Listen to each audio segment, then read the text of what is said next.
বাসর ঘরে নবজাতক শিশুকে কোলে নিয়ে জুবুথুবু হয়ে বসে আছে 15 বছরের মেয়ে নোরা। পুরো নাম নুসরাত জাহান নোরা। ওর কোলে শিশুটি পুত্র সন্তান। তখন থেকে ছেলেটি কেঁদে চলেছে, কিন্তু নোরা কিছুতেই কান্না বন্ধ করতে পারছে না।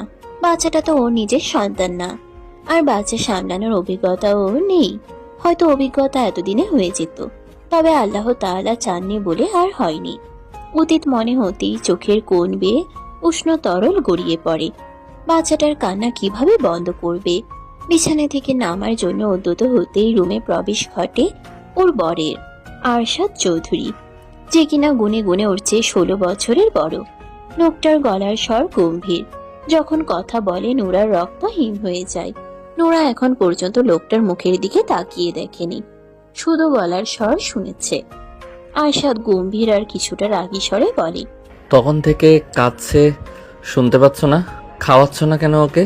নোরা মিনমিন করে বলে, কি খাওয়ামো? এখানে তো দুধ নাই। তোমাকে এনেছি কি করতে? তোমার প্রাক্তন শ্বশুর শাশুড়ি তোমাকে কিছু বলেনি? মাথা নাড়ায় নোরা। আরশাদ আগের মতো একই সুরে বলে, তুমি ওকে খাওয়াবে, নিজের ব্রেস্ট ফিডিং করা ওকে। নোরা তড়িৎ গতিতে মুখ তুলে তাকায়। আরশাদের গম্ভীর রাগী চোখ মুখ দেখে সাথে সাথে মাথা নত করে নেয়। 30 মিনিটের মধ্যে ওকে ঘুম পাড়াবে। 30 মিনিট পর আমি রুমে আসবো। মাথা নাড়ায় নোরা। আরশাদ রুম থেকে বেরিয়ে যায়। নোরা বাচ্চাটাকে নিয়ে বিছানায় উঠে বসে, আবার বাচ্চাটাকে ফিডিং করাতে শুরু করে। প্রথমে অবশ্য ওর অনেক সুসুরি লাগছিল আর অস্বস্তি বোধও হচ্ছিল। বারবার সরিয়ে নিচ্ছিল বুক থেকে। বাচ্চাটা খেতে পেয়েও আবার না পেয়ে আগের চেয়ে জোরে জোরে কাঁদতে শুরু করেছিল। আরশাদের ভয়ে নিজের সব অস্বস্তি বোধ দূরে ঠেলে খাওয়াতে শুরু করেছে। ঠিক 30 মিনিট পরেই রুমে আসে আরশাদ। বিছানার দিকে তাকিয়ে দেখে ওর ছেলে আব্রাহাম ঘুমিয়ে গেছে, আর নোরা আব্রাহামের পাশে শুয়ে আছে। এই মেয়ে, ঘুমাতে বলেছি তোমাকে আমি। মাত্রই শুয়েছিল নোরা, চোখে ঘুমও ধরা দিয়েছিল। আরশাদের রাগী গম্ভীর স্বর শুনে ভয়ে তাড়াতাড়ি উঠে বসে। বিছানা থেকে নেমে শাড়ি চেঞ্জ করো। কথাগুলো বলে নিজের ড্রেস হাতে ওয়াশরুমে প্রবেশ করে। নোরা বন্ধ হওয়া ওয়াশরুমের দরজার দিকে তাকিয়ে উপরের দিকে মুখ তুলে তাকায়। বিড়বিড় করে বলে, আল্লাহ, কি এমন পাপ করছিলাম আমি? আমার এত কষ্ট তুমি কেন দাও? এক জাহান্নাম থেকে তুইলাইন না আবার কই ফালাইলা? 10 লক্ষ টাকার বিনিময়ে 15 বছরের ধর্ষিতা নোরাকে কিনে এনে বিয়ে করেছে আরশাদ চৌধুরী। অবশ্য নোরা শুধু ধর্ষিতা নয়, বিধবাও। যেই ছেলে ধর্ষণ করেছিল, বিচারের সময় গ্রামের মানুষ সেই ছেলের সাথেই ওকে বিয়ে দিয়ে দিয়েছিল। এমন ধর্ষিতা মেয়েকে তো অন্য কেউ বিয়ে করতে চাইবে না। তাছাড়া ওর বাবা মাও কেউ বেঁচে নেই, তাই ওর পক্ষ নিয়ে লড়াই করার মতো কেউ নেই। গ্রামের মেম্বার চেয়ারম্যান যা ফয়সালা করে দিয়েছিল, নোরার দরিদ্র ভ্যান চালক কাকা তাই মেনে নিয়েছিল। এছাড়া আর উপায় কি? তিনি তো নোরাকে আর কোথাও বিয়ে দিতে পারতেন না। এই সমাজে ভুক্তভোগীরা ন্যায় বিচার পায় না। ভুক্তভোগীদেরকেই কোণঠাসা করে রাখে সমাজ ব্যবস্থা। আর সেই ভুক্তভোগী যদি হয় নিম্নবিত্ত পরিবারের সদস্য, তাহলে তো কথাই নেই। নোরার সাথে অন্যায় হলেও ন্যায় বিচার পাইয়ে দেয়নি কেউ। ভ্যান চালক কাকাও সেরকম কোনো ব্যবস্থা নেয়নি তখন। তারা অত টাকা পয়সা নেই মানুষের পিছনে পিছনে দৌড়ে দৌড়ে খরচ করার মতন। নোরার এবার কি করার ছিল? গ্রামের মানুষ যা করেছে সেটাই নিয়তি হিসেবে মেনে নিয়েছিল। বিয়ের 7 মাস পর স্বামী নামক সেই জানোয়ার ধর্ষক মানুষের হাতে গণপিটুনি খেয়ে মারা যায়। তখন নোরা 7 মাসের গর্ভবতী ছিল। স্বামী মারা যাওয়ার 3.5 মাস পর শ্বশুর শাশুড়ি মিলে ওকে 10 লক্ষ টাকার বিনিময়ে বিক্রি করে দিয়েছে আরশাদ চৌধুরীর কাছে। ওর ভাগ্যটা এত ভালো কেন? 14 বছর বয়সে এক পুরুষের লালসার শিকার হয়ে তার বউ হয়ে গিয়েছিল। 15 বছর বয়সে গর্ভবতী অবস্থায় আবার বিধবাও হয়ে গিয়েছিল। ভাগ্যের ফেরে আবারও 15 বছর বয়সে আরেক পুরুষের বউ হয়ে গেল আজ। এখানেও যে ভালো থাকবে না, সুখে থাকবে না, সেটা প্রথমেই বুঝতে পেরেছে। 10 লক্ষ টাকা দিয়ে কিনে এনে ওকে মোটেও রানী বানিয়ে রাখবে না আরশাদ, এটা বুঝতে পেরে গেছে নোরা। দেখা যাক ভাগ্যে এবার কি আছে। আরশাদ ওয়াশরুম থেকে বেরিয়ে এসে দেখে নোরা এখনো আগের মতোই দাঁড়িয়ে আছে। কিছুটা ধমকে সুরে বলে, এখনো দাঁড়িয়ে আছো কেন? 2 মিনিটের মধ্যে কাপড় চোপড় খুলে বিছানায় আসবে। কথাগুলো বলতে বলতে মেন লাইট অফ করে ড্রিম লাইট অন করে বিছানায় বসে। নোরা যেন বরফের মতো জমে গেছে। ওর মধ্যে একটু নড়াচড়া নেই। শ্বাসও বোধ হয় নিচ্ছে না। আরশাদ পুনরায় ধমক দিয়ে বলে, এই মেয়ে, কথা কানে যাচ্ছে না? কি বলেছি আমি? 2 মিনিটের মধ্যে আমি যেভাবে বলেছি সেভাবে চাই তোমাকে আমার সামনে। আব্রাহামকে বুকে আগলে ধরে একপাশে জড়সড় হয়ে শুয়ে আছে নুরা। আব্রাহাম এতক্ষণ জেগেই ছিল, একটু আগেই ঘুমালো। ছোট মেয়েটার নাজুক দেহ খানা ব্যথায় জর্জরিত হয়ে আছে। চোখের কোণ বেয়ে গড়িয়ে পড়ছে পানি, তবে কান্নার শব্দ নেই, নেই কোনো অভিযোগ। যন্ত্রণায় দম বন্ধ হয়ে আসলেও শ্বাস ফুরাচ্ছে না। জীবন ওকে যা দিয়েছে তার চেয়ে বেশি কেড়েই নিয়েছে। আনন্দের চেয়ে বেশি কষ্টই সহ্য করেছে বেশি। চোখ তুলে আরশাদের দিকে তাকায়। লোকটা উপর হয়ে শুয়ে আছে, মুখ ওর দিকেই ফিরিয়ে রাখা।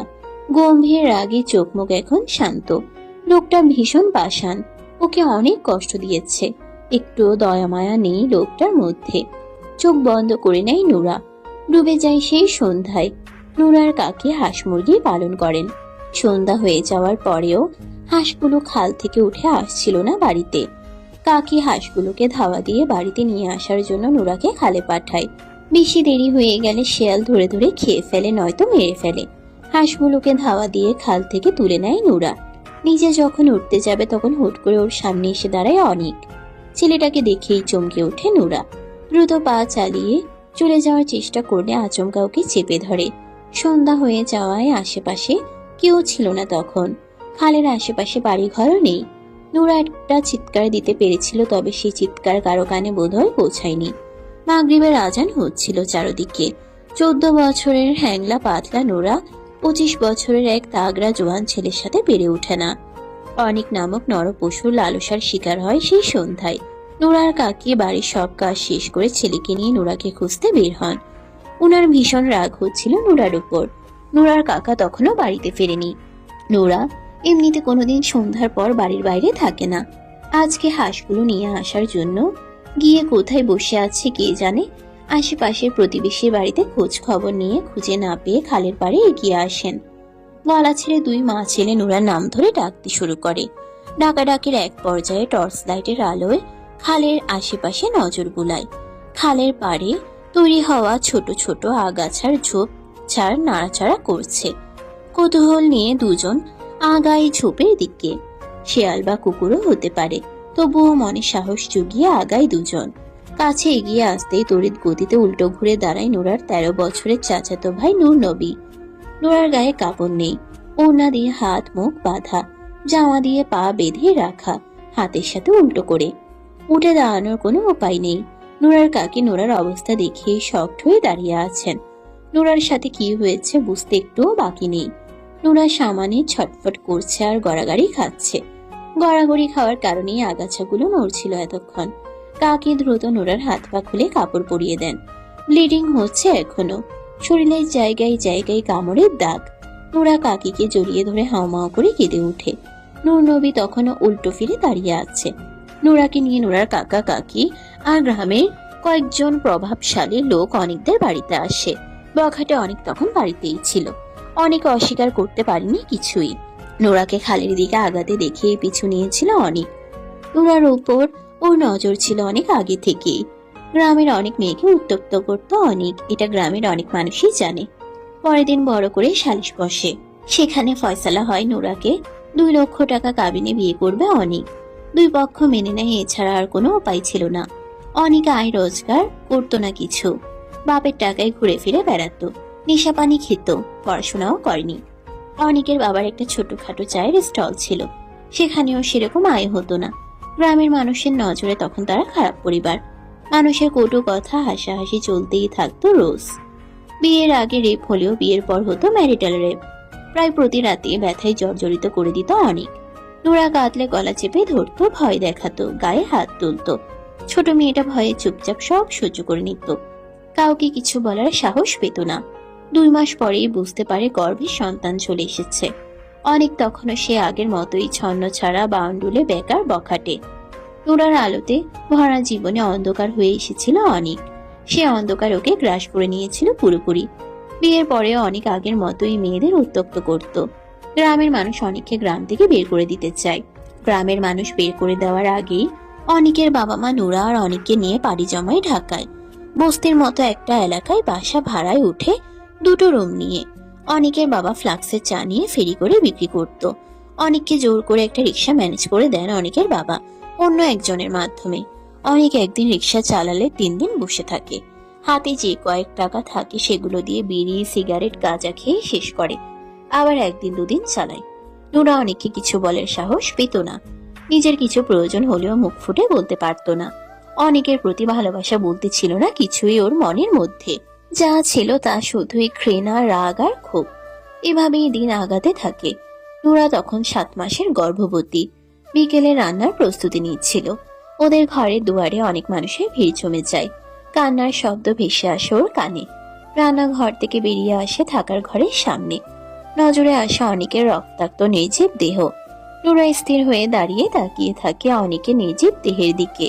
সেদিন ওর কাকিও এভাবেই স্থির হয়ে দাঁড়িয়ে তাকিয়েছিল ওর দিকে। অনেকের সাথে কি হয়েছিল, ওকে কেন মেরেছে, কে মেরেছে, কখনোই জানতে চায়নি নুরা। অনেকের মৃত্যুতে আয়োজন আহাজারি করে ওর কান্নাও আসেনি। 7 মাস একসাথে থাকলেও মন দেওয়া নেওয়া হয়নি দুজনের।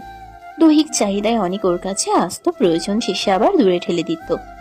অনেককে ভালোবাসার মতো কিছুই করেনি অনেক ওর জন্য। অনেক কোনো ভালো স্মৃতি দেয়নি ওকে।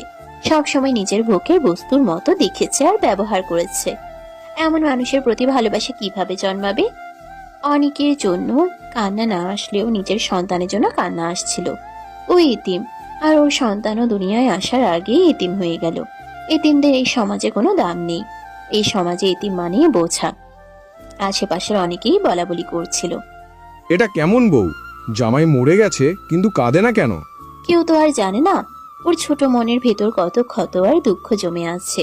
সেই দুঃখ ভেদ করে অনেকের জন্য কান্না আসতে পারছে না ওর 2 চোখে।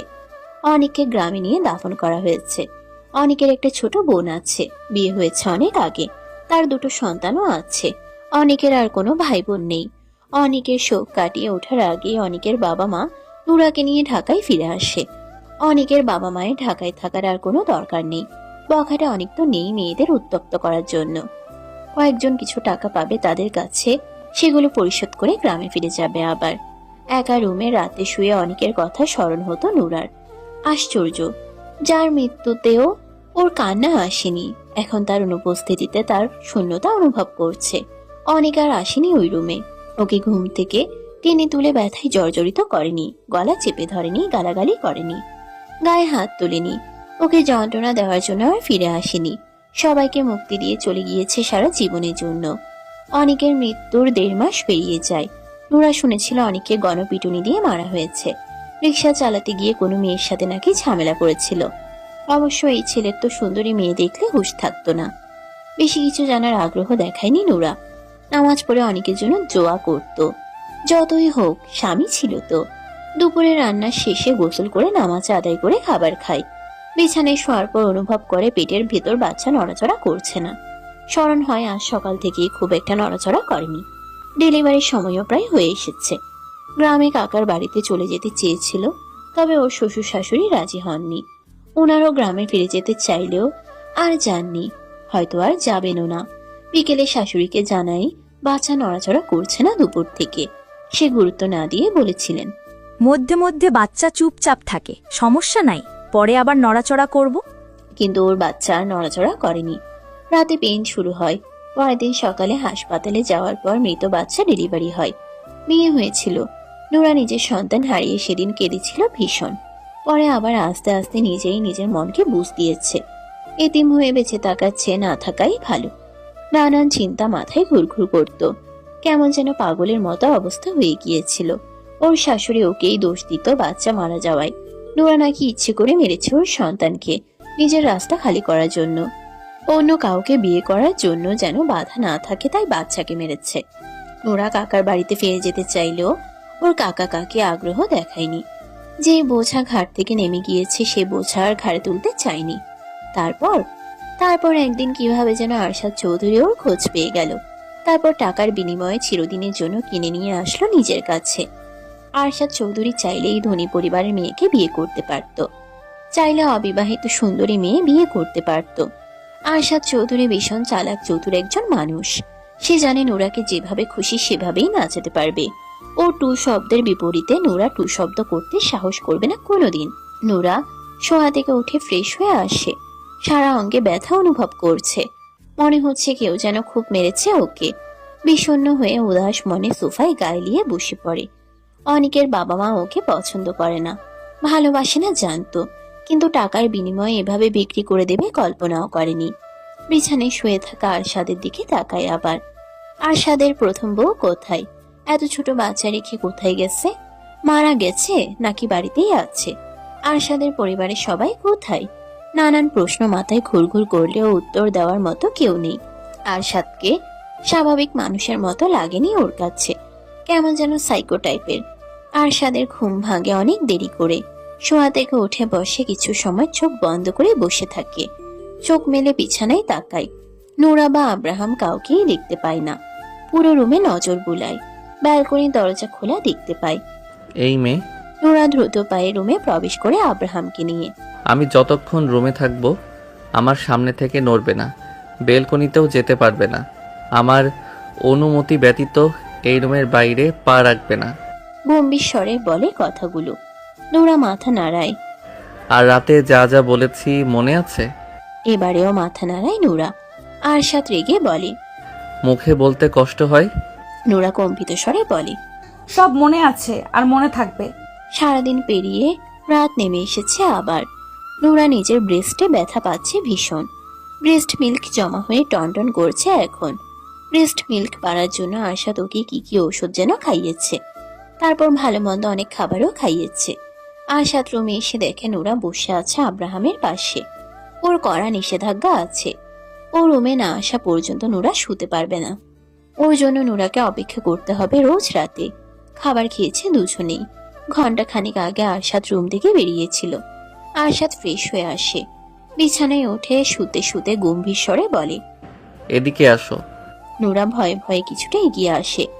আরশাদ ওকে চিৎ করে শুয়ে নিজে উপরে উঠে যায়। বক্ষে মুখ গুজতেই নোরার মুখ দিয়ে আহ শব্দ বেরিয়ে আসে ব্যথায়। আরশাদ মুখ তুলে তাকায়, রাগী গলায় বলে। কোনো রকম শব্দ করতে নিষেধ করেছে কিনা? নোরা ভয়ে ভয়ে কম্পিত স্বরে বলে। বুকে অনেক ব্যথা পাচ্ছি, ব্যথায় টনটন করছে এখন। আয়শাদ চোখ নামিয়ে বুকের দিকে নজর বুলায়। নোরা কিছু বুঝে ওঠার আগেই ডান হাত তুলে চাপ প্রয়োগ করে। প্রচন্ড ব্যথায় আর্তনাদ বেরিয়ে আসে নোরার মুখ দিয়ে। আরশাদ রেগে চিবিয়ে চিবিয়ে বলে। এই মেয়ে, সাউন্ড করতে নিষেধ করেছি আমি? নোরা কেঁদে ফেলে, জড়ানো গলায় বলে। আপনি এমন করছেন কেন? আমি ব্যথা পাচ্ছি, আজকে ছেড়ে দিন আমাকে, আমি সহ্য করতে পারবো না আর। সাইকো পাষাণ পুরুষ কানে তোলে না নোরার কথা। নিজের ডান হাতের দিকে তাকিয়ে দেখে ব্রেস্ট মিল্ক দিয়ে হাত ভিজে গেছে। পুনরায় হাত বাড়াতে হাতটা চেপে ধরে নোরা। কেঁদে কেঁদে বলে। প্লিজ দয়া করুন আমাকে। দয়া দয়া করার জন্য তো আনিনি। আমি যেভাবে খুশি থাকবো, আনন্দ পাবো, আমার ভালো লাগবে, আমি তাই করব।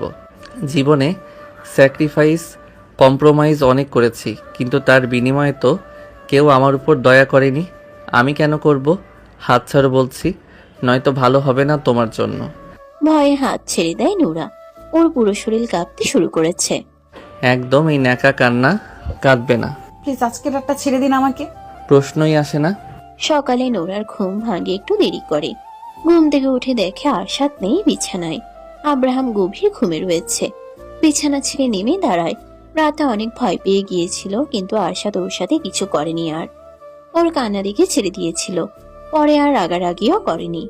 আব্রাহাম রাতে অনেকক্ষণ জেগেছিল। ঘুম ঘুম চোখে আব্রাহামকে কোলে নিয়ে বসেছিল নোরা। আর এই কারণেই সকালে ঘুম থেকে উঠতে দেরি হয়ে গেছে। বাথরুমে দরজার কাছে আসতেই বুঝতে পারে ভেতরে আরশাদ রয়েছে। ভেতর থেকে দরজা বন্ধ আর পানি পড়ার শব্দ পাওয়া যাচ্ছে। সরে এসে ড্রেসিং টেবিলের সামনে দাঁড়ায়। উস্কো খুস্কো ড্যামেজ চুলগুলোর খোপা খুলে চুল আঁচড়ে নেয়। পেছন ফিরতেই দেখে আরশাদ কোমরে টাওয়াল পেঁচিয়ে দাঁড়িয়ে আছে। আরশাদের গম্ভীর চোখ মুখ দেখেই নোরা শুকনো ঢোক গিলে নেয়। হৃদয় স্পন্দন বেড়ে গেছে। ভয়ে বুকের ভেতর ধুকপুক করছে। আরশাদকে নিজের দিকে এগিয়ে আসতে দেখে গলা শুকিয়ে যায় আরো। সামনে থেকে সরবে নাকি দাঁড়িয়ে থাকবে বুঝতে পারছে না। সরলে যদি রেগে যায়, আবার না সরলেও যদি রেগে যায়, কোন দিকে যাবে নোরা? এমন অদ্ভুত একজন মানুষের সাথে এক ছাদের নিচে একসাথে কিভাবে বসবাস করবে নোরা? অনেক যত খারাপই থাকুক, এই আরশাদ চৌধুরীর মতো ছিল না। সামনে থেকে সরবে নাকি এভাবেই মূর্তির মতো দাঁড়িয়ে থাকবে? চিবিয়ে চিবিয়ে বলা কথাগুলো শুনে দ্রুত সরে দাঁড়ায় নোরা। আরশাদ ড্রেসিং টেবিলের সামনে এসে দাঁড়ায়। নোরা আর দেরি করল না, দ্রুত পায়ে বাথরুমে প্রবেশ করে। এই লোকের সামনে দাঁড়িয়ে থাকার চেয়ে বাথরুমে গিয়ে বসে থাকা ভালো। বেশ অনেকক্ষণ পর বাথরুম থেকে বেরিয়ে আসে নোরা। আরশাদ ফর্মাল ড্রেস পরে রেডি হয়ে বসে আছে বিছানায়। নোরা বের হতেই আগুন চোখে তাকায়। ওর চাহনি দেখে নোরার আত্মা খাঁচা ছাড়া। আরশাদ গম্ভীর অথচ রাগী স্বরে বলে, ফ্রেশ হতে কতক্ষণ লাগে? সারা জীবন বাথরুমেই বসে থাকার প্ল্যান করেছিলে নাকি? নোরা কিছু বলে না। টেবিলের উপর খাবার রাখা আছে, খেয়ে নেবে। আমি এখন বের হব, ফিরবো দুপুরে। আব্রাহামকে দেখে রাখবে, ওকে কাঁদালে খবর আছে তোমার। নোরা চুপচাপ শোনে সব কথা। আব্রাহাম আরশাদ বসা থেকে উঠে দাঁড়ায়। ধূপধাপ পা ফেলে দরজার কাছে এগিয়ে যায়। আবার পেছন ফিরে তাকিয়ে বলে, মনের ভুলেও রুমের বাইরে বের হলে পা কেটে ফেলবো আমি। বের হব না। মনে থাকে যেন। থাকবে। আরশাদ বেরিয়ে চলে যায় দরজা ভিজিয়ে দিয়ে। নোরা ফোঁস করে স্বস্তির শ্বাস ছেড়ে। যাই হোক, দুপুর পর্যন্ত শান্তিতে থাকতে পারবে আজকে। খাবার খেতে বসে আরশাদের কথা স্মরণ হয়। লোকটা খেয়েছে, খায়নি বোধ হয়। গতকাল রুমে বসে ওর সাথেই খেয়েছিল 3 বার। আজকে বোধ হয় নিচে গিয়ে খাবে। নোরা বেশি কিছু ভাবলো না, খিদে পেয়েছে তাই খাওয়া শুরু করে। খাবারের স্বাদ অনেক ভালো। আর এইসব খাবার আগে কোনোদিন খায়নি নোরা। এমন দামি দামি খাবার খাওয়ার মতো ভাগ্য ওর ছিল নাকি কোনোদিন। কাকির সংসারে কাকি যা দিত তাই খেত, শাশুড়ির সংসারেও শাশুড়ি যা খেতে দিত তাই খেত, এই বাড়িতেও যা দেয় তাই খায়। কিন্তু ওর খাওয়া শেষ হয় আর আব্রাহাম ঘুম থেকে উঠে যায়। নোরা দ্রুত হাত ধুয়ে পানি খেয়ে বিছানায় উঠে আসে। আব্রাহামের গায়ের উপর থেকে ব্ল্যাঙ্কেট সরিয়ে নেয়, কাপড় চোপড় পরিবর্তন করে কোলে তুলে নেয়। বাচ্চার যত্ন কিভাবে করতে হয় নোরার জানা নেই। যেভাবে নিজে পারছে সেভাবেই করছে বিয়ের রাত থেকে। দুপুরে ফেরার কথা থাকলেও আরশাদ ফেরে সন্ধ্যার পর। ক্লান্ত শরীরে রুমে প্রবেশ করতেই দেখে নোরা আব্রাহামকে কোলে নিয়ে বসে আছে বিছানায়। নোরা একবার চোখ তুলে তাকিয়ে সাথে সাথেই চোখ নামিয়ে নেয় আবার। আরশাদকে ভীষণ ক্লান্ত দেখাচ্ছে। সারাদিন কি খায়নি নাকি? আরশাদ দুজনের দিকে তাকিয়ে থাকে কিছু সময়। মুখে কিছু না বলে হাতের ঘড়ি খুলে গায়ের শার্ট খুলে ফেলে। পকেট থেকে ফোন আর ওয়ালেট বের করে বেড খুলে রেখে দেয়। টাওয়ালটা হাতে নিয়ে ধূপধাপ পা ফেলে বাথরুমে প্রবেশ করে। এখান থেকে এখানে একটু আস্তে ধীরেও তো যাওয়া যায়। বেশ সময় নিয়ে গোসল করে বাথরুম থেকে বের হয় আরশাদ। ক্লান্ত চোখ মুখ এখন একটু সতেজ লাগছে। ট্রাউজার পরে বিছানার কাছে এগিয়ে আসে। নোরার সামনে বসতেই নোরার শ্বাস প্রশ্বাস বন্ধ করে নেয়। শ্বাস নেওয়ার শব্দ শুনে যদি রেগে যায়। নিজের বলিষ্ঠ হাত দুটো বাড়িয়ে নোরার কোল থেকে আব্রাহামকে নিজের কোলে তুলে নেয় আরশাদ। নোরা ভয়ে ভয়ে একটু পিছিয়ে যায়। আরশাদ চোখ তুলে তাকাতেই স্থির হয়ে বসে রইল আবার। আরশাদ ছেলের গায়ের জামা তুলে ভালোভাবে খেয়াল করে। নোরার দিকে তাকিয়ে বরাবরের মতো গম্ভীর স্বরে বলে, ওর গায়ে বেবি ওয়েল দিয়ে দাওনি? দুপুরে গোসল করানোর পরে দিয়েছিলাম। তারপর আর দাওনি? না। কেন? জোরে কথা শুনে চমকে ওঠে নোরা। ভয়ে ভয়ে আরশাদের মুখের দিকে তাকিয়ে সাথে সাথে মাথা নত করে নেয় আবার। কম্পিত স্বরে বলে, দুপুরে দিছিলাম, এই জন্যই আর দেই নাই। এই ভাষায় আমার সামনে কথা বলতে নিষেধ করেছিলাম আমি। ভুল হয়ে গেছে, আর বলবো না। এক ভুল কতবার হয়? আর হবে না। ওয়েল মেসেজ করনি কেন? ত্বক কেমন খসখসে হয়ে গেছে, চোখে দেখনি? কিভাবে বাচ্চার যত্ন নিতে হয় জানো না? না। এর আগে কোনো বাচ্চার যত্ন নাওনি? না। কাউকে নিতেও দেখনি? না। ওর পুরো শরীর ওয়েল ম্যাসাজ করো এখনই। বিছানায় শুয়ে দেয় আব্রাহামকে। নোরা বেবি অয়েলের বোতল নিয়ে আসে। আব্রাহামের গায়ের পোশাক খুলে অয়েল ম্যাসাজ করতে শুরু করে। এটা কিভাবে করছো? কিভাবে করব? কিচ্ছু পারো না দেখছি। নোরা চুপ হয়ে থাকে। আরশাদ দেখিয়ে দেয় কিভাবে কিভাবে অয়েল ম্যাসাজ করতে হবে। ডক্টরের কাছ থেকে বেবিকে অয়েল ম্যাসাজ কিভাবে করতে হবে তা শিখেছিল আরশাদ। তোমার তো কেউ নেই তাই না? নোরা মুখ তুলে তাকায়। পুনরায় অয়েল ম্যাসাজ করতে করতে বলে, কাকা কাকি আর 2 কাকাতো ভাই বোন আছে। তোমার বাবা মায়ের কি হয়েছিল? ঘরে আগুন লেগে মারা গিয়েছিল। তখন তুমি কতটুকু ছিলে? 3-4 বছরের মনে হয়। তুমি বাঁচলে কিভাবে? নোরা মুখ তুলে তাকায় আবার। ও, আমাদের ছনের ঘর আসিল, উপরের চাল আসিল টিনের আর বেড়া আসিল ছনের। ওই দিন আমি দাদির কাছে ছিলাম, আব্বা আম্মা ঘরে ঘুমিয়েছিল। রাতে কেমনে জানি আগুন ধরে যায়, আর আব্বা আম্মা বের হতে পারে নাই, আগুনে পুইরা মুইরে গেছে। আরশাদ আর কোনো প্রশ্ন করে না, চুপচাপ থাকে কিছুক্ষণ, তারপর আবার বলে, তুমি প্রেম করে বিয়ে করেছিলে তাই না? চমকিত নয়নে তাকায় নোরা। কথা বলছো না কেন? এ কথা আপনারা কে বলছে? আমার সামনে শুদ্ধ ভাষায় কথা বলতে বলেছি, এইসব আঞ্চলিক ভাষায় কথা বলবে না আমার সামনে।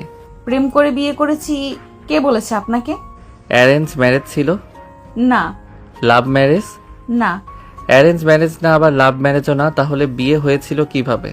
নোরা চুপ হয়ে থাকে। ও মোটেও এসব কথা মুখ দিয়ে বের করতে চায় না। তেলের বোতল রেখে আব্রাহামকে পাতলা গেঞ্জি পরিয়ে দেয়, নরম কাপড়ে আচ্ছাদিত করে কোলে তুলে নেয়। আমি কিছু জিজ্ঞেস করেছি, উত্তর দাও। আপনি পুরনো কথা কেন শুনতে চাইছেন? বলো তুমি। নোরা বুঝতে পারছে না বলে আর উপায় নেই, বলতেই হবে। মাথা নত করে আব্রাহামের মুখের দিকে তাকিয়ে বলতে শুরু করে সেদিন সন্ধ্যা থেকে পরের দিন বিয়ে হওয়া পর্যন্ত সকল ঘটনা। নোরার কথা শেষ হতে আরশাদ চোখ বন্ধ করে নেয়, লম্বা শ্বাস টেনে নিয়ে ফোঁস করে ছাড়ে। বুকের ভেতর কিছু একটা হচ্ছে। কিছু সময় পর চোখ মেলে তাকায়। নোরা এখন আব্রাহামের মুখের দিকে তাকিয়ে আছে। ওর চোখ দুটো থেকে টপ টপ করে পানি গড়িয়ে পড়ছে আব্রাহামের গায়ের উপর। আরশাদ পুনরায় গম্ভীর স্বরে বলে, বিয়ের পর থেকে শেষ পর্যন্ত বলো, কোনো কিছু যেন বাদ না পড়ে। নোরা নিজের দিকে দৃষ্টি রেখেই শুরু থেকে শেষ পর্যন্ত খুলে বলে সব। ওর হেঁচকে উঠে গেছে। আরশাদ হাত বাড়িয়ে ছেলেকে কোলে তুলে নেয়, ক্ষুব্ধ স্বরে বলে, ওই দুজন আমাকে মিথ্যে বলেছে তাহলে? নোরা চোখের পানি মুছে মুখ তুলে তাকায়। আরশাদের কথাগুলো বুঝতে পারেনি বোধ হয়। কে মিথ্যে বলেছে এটা জিজ্ঞেস করার সাহস হচ্ছে না ওর।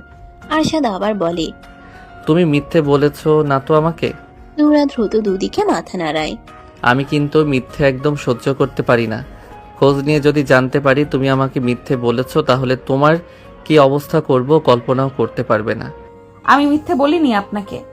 এত কিছু হওয়ার পরেও তুমি কেন তোমার কাকার বাড়িতে ফিরে যাওনি? ফিরে যেতে চেয়েছিলাম, কিন্তু কাকা কাকি নিতে চাইনি। ঘাট থেকে নেমে যাওয়া বোঝার ঘাড়ে তুলতে চাইনি। আমাকে অনেকের বাবা মার সাথেই মানিয়ে নিয়ে থাকতে বলেছিল। যাও, মুখ ধুয়ে আসো। নোরা বিছানা থেকে নেমে বাথরুমে প্রবেশ করে। বাথরুমে প্রবেশ করেই শব্দ করে কেঁদে ওঠে, দ্রুত নিজের মুখ নিজেই চেপে ধরে কান্নার শব্দ বন্ধ করার জন্য। রুমে বসে থাকা আরশাদ নোরার কান্না স্পষ্ট শুনতে পেয়েছে। এতক্ষণ ওর সামনে বসে থাকায় কাঁদতে পারছিল না। বসা থেকে উঠে ছেলেকে কোলে নিয়ে রুম থেকে বেরিয়ে যায়। নোরা বাথরুম থেকে বেরিয়ে হাত মুখ মুছে নেয়। আরশাদ রুমে নেই এখন। বাথরুম থেকে বের হতে কি বেশি দেরি করে ফেলেছে? আরশাদ কি রাগারাগি করবে ওর উপর? মনে মনে ভয় পাচ্ছে নোরা। বিছানার দিকে আগাতেই গলা খাকারি দিয়ে রুমে প্রবেশ করে একজন মেয়ে। কাচের ছোট গোল টেবিলের উপর ট্রে রেখে রুম থেকে বেরিয়ে যায়, খালি জগ দুটো হাতে নিয়ে।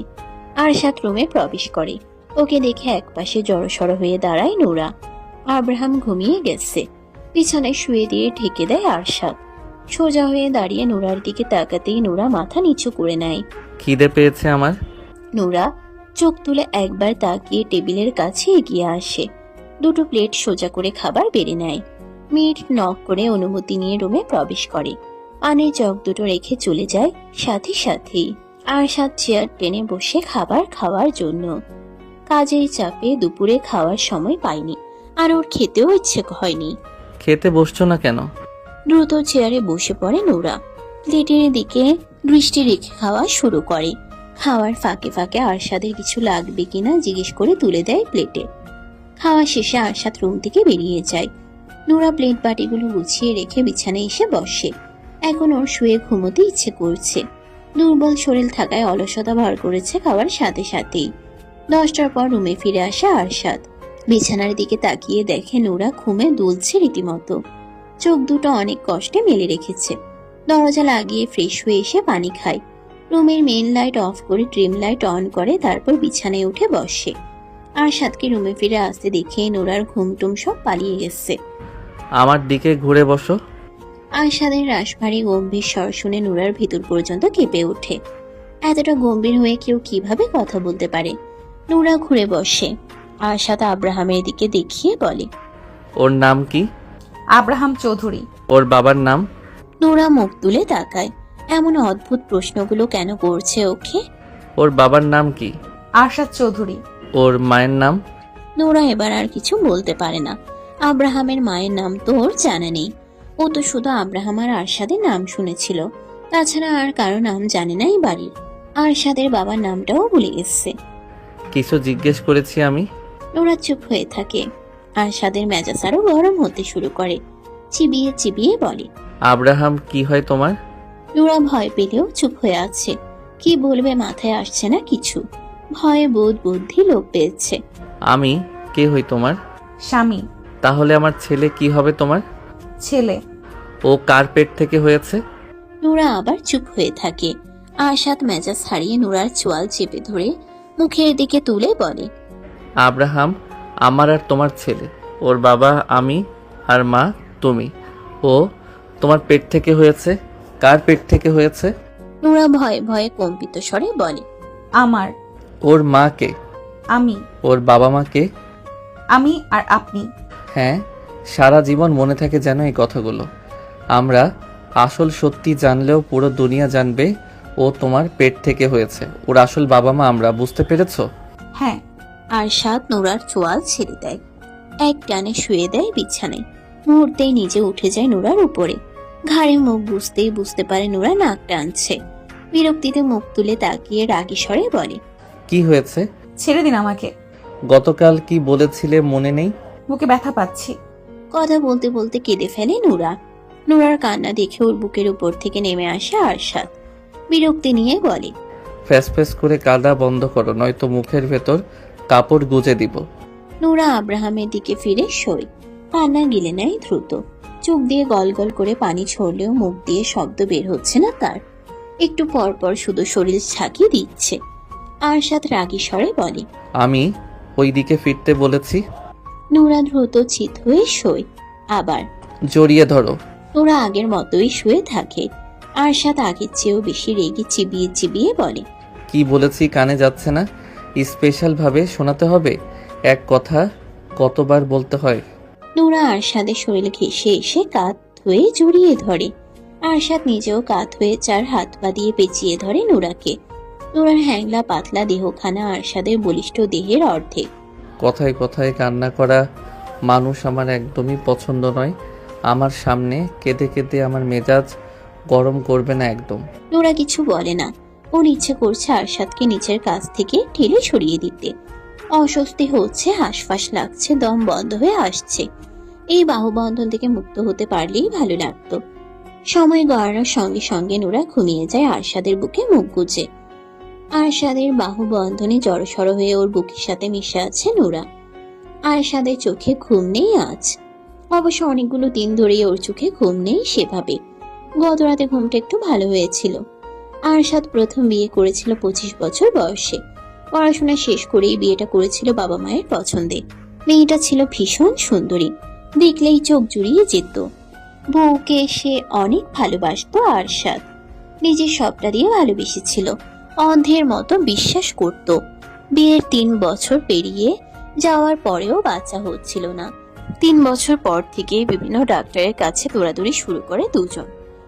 প্রথম দুজনের একজনেরও কোনো রকম সমস্যা ধরা পড়তো না। এভাবেই আরো 2 বছর পেরিয়ে যায়। বাড়ির সবাই বাচ্চার জন্য পাগল হয়ে গিয়েছিল, সাথে আরশাদ নিজেও। আবার পরীক্ষা নিরীক্ষা করার পর জানা যায় আরশাদ কোনোদিন বাবা হতে পারবে না। সমস্যা ওর নিজের, ওর বউয়ের কোনো সমস্যা নেই। আরো কয়েকটা হসপিটালে গেলে একই কথা বলে। আরশাদ পুরোপুরি ভেঙে পড়ে। খাওয়া দাওয়া ঘুম সব বাদ। বাড়ির সবাই ওকে সান্ত্বনা দেওয়ার চেষ্টা করতো, ওকে বোঝাতো, কিন্তু ওর বউ সে কখনো ওকে সান্ত্বনা দিত না, ওকে বোঝানোর চেষ্টা করতো না। আরশাদ ভেঙে পড়লেও ওর বউ ছিল স্বাভাবিক, যেন কিছুই হয়নি। এভাবে আরো অনেকগুলো দিন পেরিয়ে যায়। আরশাদ তখন পুরোপুরি ভঙ্গুর, ডিপ্রেশন হতাশায় ডুবে আছে। বাবা হতে না পারাটা ওর কাছে সবচেয়ে বড় হার। এই জীবন যেন পুরোটাই বৃথা। একদিন দুপুরবেলা আরশাদ শুয়েছিল বিছানায়। ওর বউ শাইলা গোসল করার জন্য বাথরুমে প্রবেশ করে। একটু পরেই ফোন কেঁপে ওঠে। সাইলেন্ট করা রয়েছে ফোনটা। ফোন হাতে নিয়ে দেখে নাম্বার সেভ করা নেই। শাইলার ফোন দেখে আর রিসিভ করে না আরশাদ। পরপর দুবার রিং বেজে কেটে যায়, আবার গলা আসতেই রিসিভ করে কানে ধরে। কিছু বলার আগে অপর পাশ থেকে ভেসে আসে পুরুষালী গলার স্বর। কথা বলতে গিয়েও থেমে যায় আরশাদ। অপর পাশ থেকে কিছুক্ষণ বকবক করে সারা শব্দ না পেয়ে কল কেটে দেয়। আরশাদ ফোনের লক খুলে হোয়াটসঅ্যাপে প্রবেশ করে। বিয়ের এতগুলো বছর সেদিন প্রথম বউয়ের ফোন ঘাটাঘাটি করে আরশাদ। আর যা জানতে পারে তাতে ওর পুরো দুনিয়া উলট পালট হয়ে যায়। নিজের চোখেও যেন বিশ্বাস করতে পারছিল না। রীতিমতো ওর শরীরে কম্পন সৃষ্টি হয়ে যায়। ওর শ্বাস নিতেও কষ্ট হচ্ছিল তখন। যাকে এত ভালোবাসলো, যার জন্য এত কিছু করলো, শেষ পর্যন্ত সে ওকে এভাবে ঠকালো, ওর সাথে এত বড় প্রতারণা করলো। দিনের পর দিন ওর বিশ্বাসের সুযোগ নিয়ে ওকে ঠকিয়ে গেল। আর ও বুঝতেই পারেনি ভালোবেসে কতটা অন্ধ হলে এভাবে চোখ বন্ধ করে কেউ বিশ্বাস করে। শালের আচরণে সন্দেহ করার মতো অনেক কিছু ছিল, তবে ভালোবাসে অন্ধ হয়ে থাকার কারণে সেসব চোখে পড়েনি আগে। শাইলা বাথরুম থেকে বেরিয়ে দেখে আরশাদ ওর ফোন হাতে নিয়ে বিছানায় বসে আছে চুপচাপ। রাগে চোখ মুখ ভয়ঙ্কর দেখাচ্ছে। শাইলা ভয় পেয়ে যায় ওর চোখ মুখ দেখে। এর আগে কোনোদিন আরশাদকে এমন রূপে দেখেনি। আরশাদ ভীষণ রাগী মানুষ, শাইলা জানে, তবে ওর সাথে কোনোদিন উঁচু গলায় কথা বলেনি এখন পর্যন্ত। শাইলাকে দেখে ফোন হাতে নিয়ে বিছানা থেকে নেমে দাঁড়ায় আরশাদ। চুপচাপ দাঁড়ায় সামনে, ফোন শাইলার মুখের দিকে ধরে গম্ভীর স্বরে বলে, এগুলো কি? শাইলা চুপ করে থাকে। ওর গলা শুকিয়ে গেছে, মুখ দিয়ে কোনো কথা বের হচ্ছে না। আরশাদ খপ করে শাইলার গলা চেপে ধরে বাম হাতে। শাইলার মনে হচ্ছে গলার হাড়গুলো বোধহয় এখনই মটমট করে ভেঙে যাবে। গলা চেপে ধরে রেখে দেওয়ালের সাথে ঠাস করে চেপে ধরে। মাথায় আঘাত পেয়ে চিৎকার করে ওঠে শাইলা। আরশাদের হাত সরিয়ে দেওয়ার চেষ্টা করে দ্রুত। আরশাদ ক্ষুব্ধ হয়ে বলে, কেন করলি আমার সাথে এরকম? তোর জন্য কি করিনি আমি? কোন জিনিসটা দেইনি তোকে? তোকে কম ভালোবেসেছিলাম? বল, কেন করলি আমার সাথে এরকম? শাইলা কিছু না বলে আরশাদের হাত সরানোর চেষ্টায় ব্যস্ত। ভালো যদি নাই বাসিস তাহলে বিয়ে করেছিস কেন? বল, কেন বিয়ে করেছিস? কেন অভিনয় করলি আমার সাথে? বিয়ের আগে যখন বারবার জিজ্ঞেস করলাম তখন মিথ্যে কেন বলেছিলি? মুখ খোল, নয়তো তোকে জানে মেরে ফেলবো আজ। আরশাদের চিৎকারে বাড়ির সবাই উপস্থিত হয়ে গেছে ওর রুমে। যেভাবে শাইলার গলা চেপে ধরে আছে, এভাবে আরেকটু সময় থাকলে শাইলা মারা যাবে। যাকে পাগলের মতো ভালোবাসে তাকে এভাবে মারার কারণ কেউ বুঝতে পারছে না। সন্ধ্যার পরপর বাড়িতে প্রবেশ করে আরশাদ।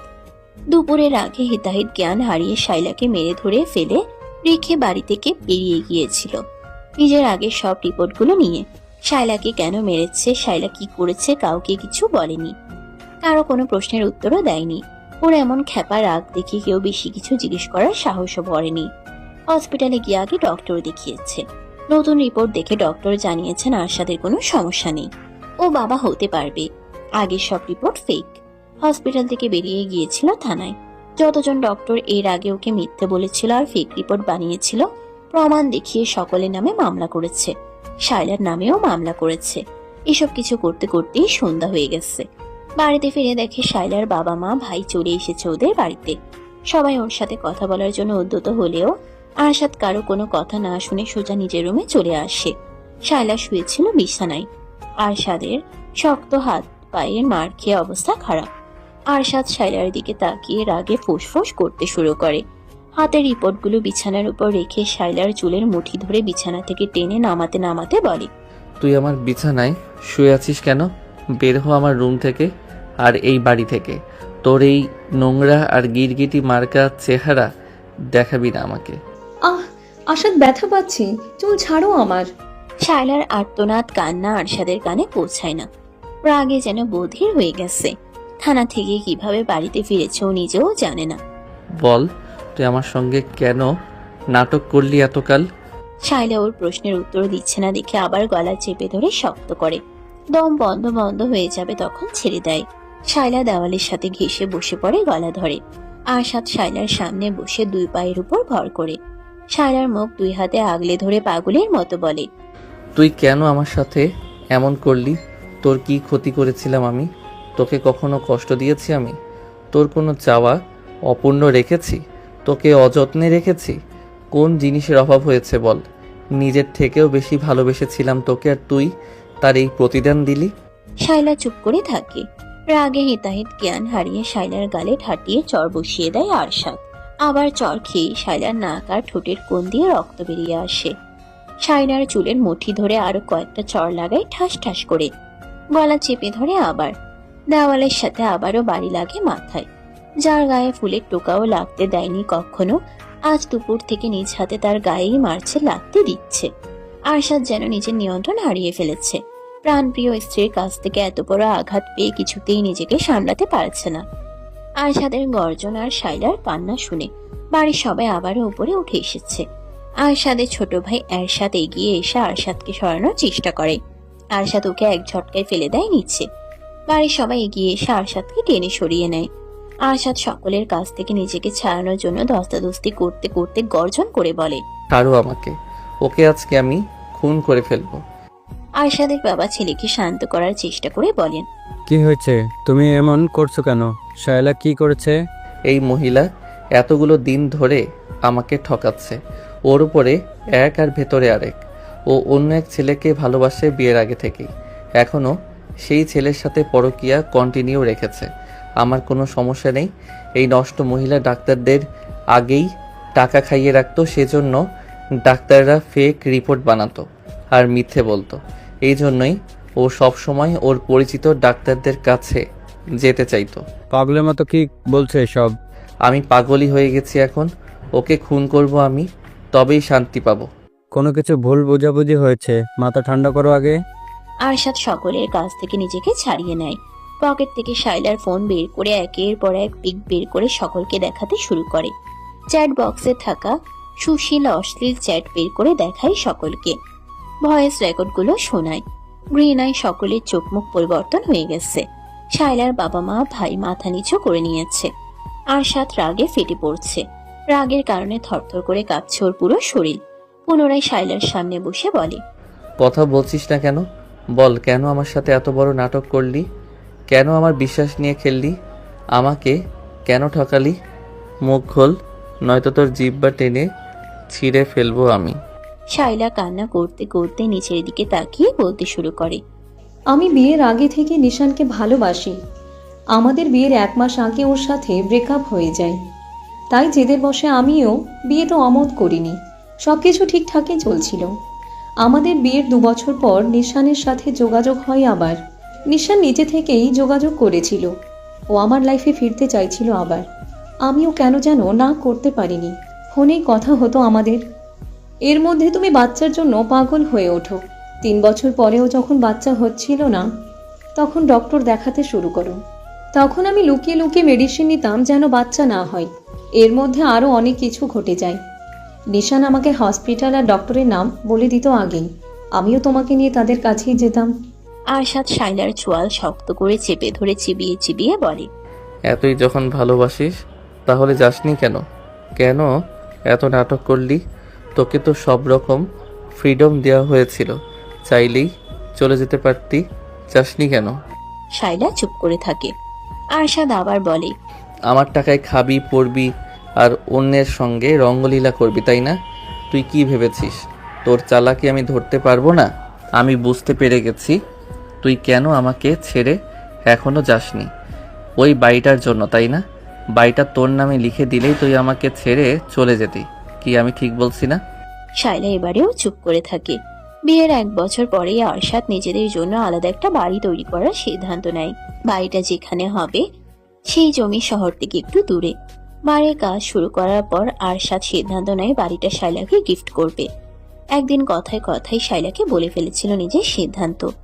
বাড়ির আনুমানিক খরচ কত হবে জিজ্ঞেস করায় আরশাদ জানিয়েছিল বাজেট 10 কোটি টাকা, এর কম বেশিও হতে পারে। শায়লা হিসেব করে দেখেছিল বাড়ির জমি সহ পুরো বাড়ির দাম প্রায় 20 কোটি টাকা। আর এই বাড়ির লোভী শায়লা এতগুলো দিন ধরে আরশাদের সাথেই আছে। বাড়িটা ওর নামে লিখে দিলেই আরশাদের কপালে লাথি দিয়ে চলে যাবে নিশানের কাছে। বাড়ির কাজ কমপ্লিট হয়। পুরো বাড়ি ফার্নিচার দিয়ে সাজানো হয় আরশাদের পছন্দসই। 1 মাস পর শায়লার জন্মদিন। সেদিনই বাড়িটা শায়লার নামে লিখে দিতে চেয়েছিল আরশাদ, কিন্তু তার আগে আজকে সবকিছু জানতে পেরে গেছে। ভাগ্যিস আগেই জানতে পারলো, নয়তো আরশাদের এত বছরের পরিশ্রম হাতিয়ে নিয়ে আরেকজনের হাত ধরে চলে যেত সুখী সংসার করার জন্য। আরশাদ গত 5 বছরে আলাদাভাবে যতটুকু আয় করেছিল সবটা খরচ করেছে বাড়ি করার পেছনে। বাবার বিজনেসের টাকা নিজের বাড়ির পেছনে খরচ করেনি। আরশাদ 6 বছরে বাবার বিজনেস অনেক দূর এগিয়ে নিয়ে এসেছে। দেশ পেরিয়ে বিদেশেও ছড়িয়ে পড়েছে ওদের বিজনেস। বাবার বিজনেস বাদেও নিজে আলাদাভাবে শেয়ারে বিজনেস চালু করেছে স্পেনে। পড়াশোনার জন্য সেখানে ছিল এবং বিজনেস পার্টনারদের সঙ্গে পরিচয় হয়েছিল। আরশাদ সময় নষ্ট করে না, সকলের সামনে গর্জন তুলে বলে, আজকে এই মুহূর্তে তোকে আমি তালাক দিচ্ছি। 1 তালাক, 2 তালাক, 3 তালাক। আজকে থেকে তোর সাথে আমার কোনো সম্পর্ক নেই। এতগুলো বছরে আমার অনেক টাকা পাচার করেছিস নিজের পরকীয়ার প্রেমিকের কাছে। তুই এই বাড়ি থেকে একটা সুতোও নিতে পারবি না। এক্ষুনি বের হবি এই বাড়ি থেকে। আমার পেছনে আরও ষড়যন্ত্র করার চেষ্টা করবি তো তোদের দুটোকেই ধরে জেলে ভরে দেব। আমার কত টাকা লুটেছিস দুজন, সব প্রমাণ আছে আমার কাছে। বের হ বাড়ি থেকে। এই আপনাদের মেয়েকে নিয়ে বের হন বাড়ি থেকে। অফিসিয়ালি ডিভোর্সের দিন কোর্টে দেখা হবে। যান এখন এখান থেকে। এই নষ্ট মহিলা, বের হ আমার রুম থেকে। শায়লার ভাই রাগে অপমানে তেড়ে এসে শায়লাকে মেরে ধরে ধুপধাপ শব্দ তুলে বেরিয়ে যায় রুম থেকে। ওর ইচ্ছে করছে শায়লাকে এখানেই জবাই করে রেখে যেতে। শায়লার বাবা কোনো কথা না বলে গটগট করে হেঁটে বেরিয়ে যান রুম থেকে। শায়লার মা বেরিয়ে যেতে নিলে আরশাদ রেগে ওনার দিকে তাকিয়ে বলে, কি বলেছি শুনতে পাননি?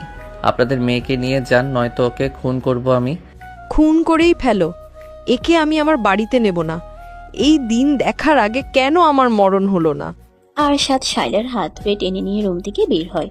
ওর বড় বড় কদমের সাথে পেরে উঠছে না শায়লা। আরশাদ এক প্রকার ওকে টেনে হিঁচড়ে নিচে নামাচ্ছে। বাড়ি থেকে বেরিয়ে রাস্তায় ছুঁড়ে ফেলে এক প্রকার। একদলা থুতু ছুঁড়ে দিয়ে মুখের উপর গেট লাগিয়ে দেয়।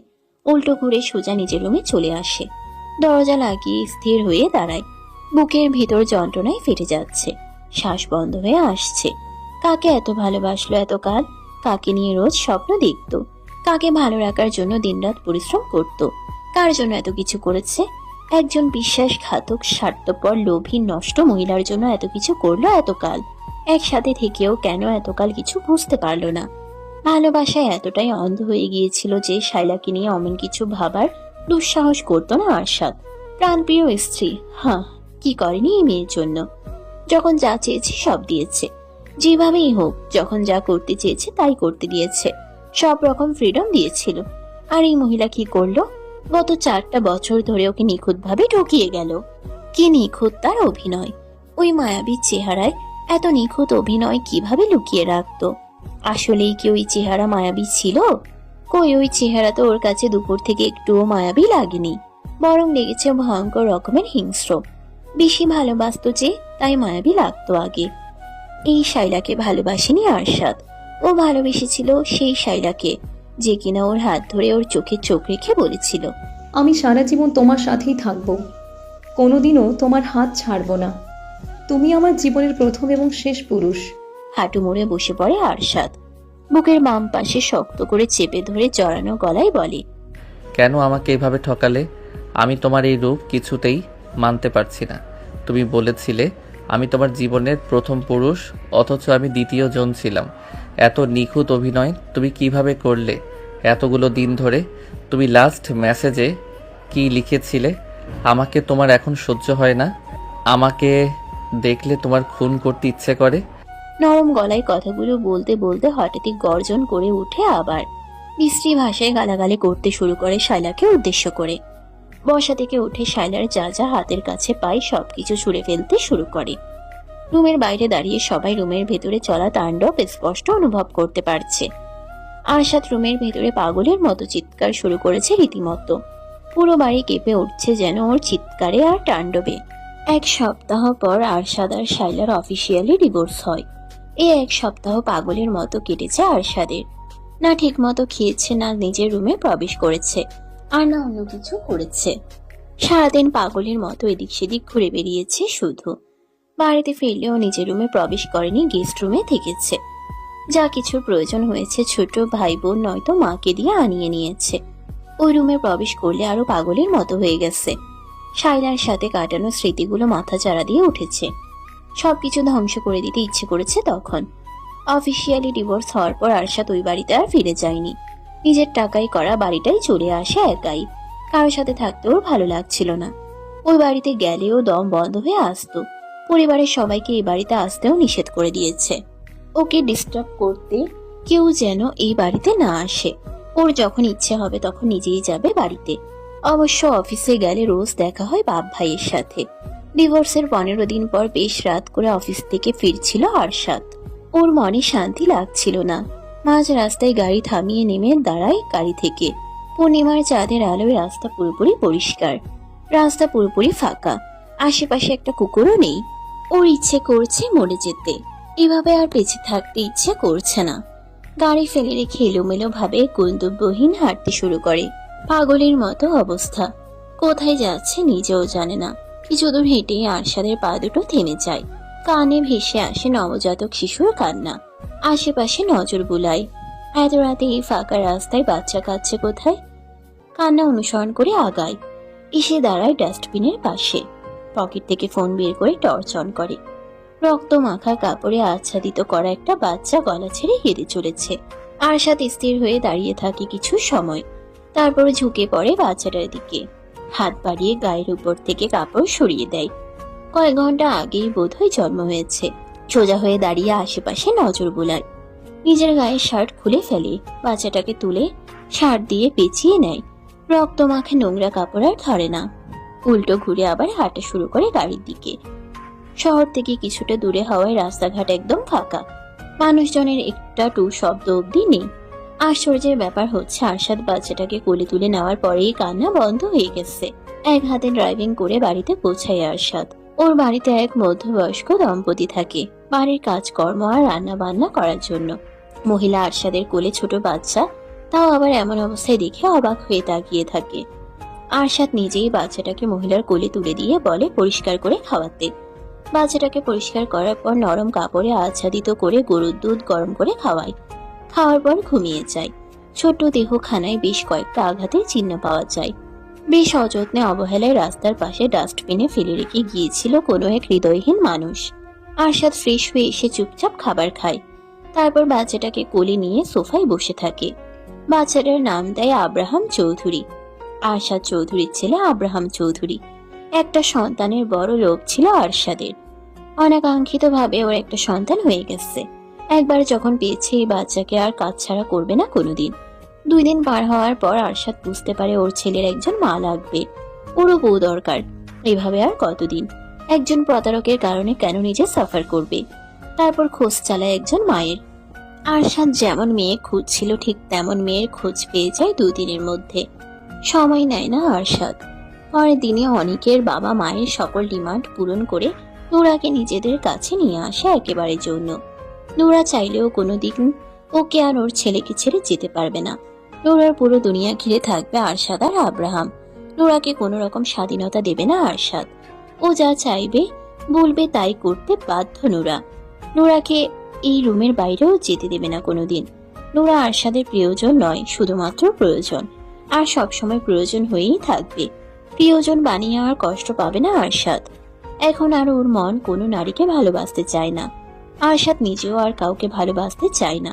বিয়ে করলেই কি ভালোবাসতে হবে নাকি? সকালে নুরার ঘুম আগে ভেঙেছে। আব্রাহামকে অয়েল ম্যাসাজ করে দিয়ে খাইয়ে এখন রুম জুড়ে হাঁটছে। বাচ্চাটা এতক্ষণ কান্না করলেও এখন চুপ করে আছে। এতটুকু ছেলেও বসে থাকা আর হাঁটার পার্থক্য বুঝতে পারে। নুরার ঘুম পাচ্ছে এখন। রাতে বেশ কয়েকবার ঘুম থেকে উঠতে হয়। আব্রাহাম জেগে থাকে, ছোট একটা বাচ্চা। খাবে আর ঘুমাবে তা না, ঘন্টার পর ঘন্টা জেগে থাকে এক্ষুনি। আরশাদ শোয়া থেকে উঠে ঝিম ধরে বসে রইল। চোখ তুলে নোরার দিকে তাকায়। রুমের জানালা দরজা এখনো বন্ধ। ডিম লাইটের ঘোলাটে আলোয় আলোকিত হয়ে আছে রুম। আরশাদ বিছানা ছেড়ে নেমে দাঁড়ায়। জানালার পর্দা সরিয়ে বাথরুমে প্রবেশ করে। আজকে অফিস নেই, কোনো জায়গায় যাওয়ার তাড়াও নেই। তোকে কয়েকটা কাজ আছে। বাথরুম থেকে বেরিয়ে হাত মুখ মুছতে মুছতে গম্ভীর স্বরে বলে, আব্রাহামকে ওয়েল মেসেজ দিয়েছো? হ্যাঁ। তুমি ফ্রেশ হয়েছো? আব্রাহাম তো ঘুমাচ্ছে না, ঘুমালেই ফ্রেশ হতে যাব। ওকে আমার কাছে দাও। টাওয়াল বিছানায় ছুঁড়ে দিয়ে আব্রাহামকে নিজের কোলে তুলে নেয়। ছেলেটা ছোট ছোট চোখ জোড়া মিলে তাকিয়ে আছে।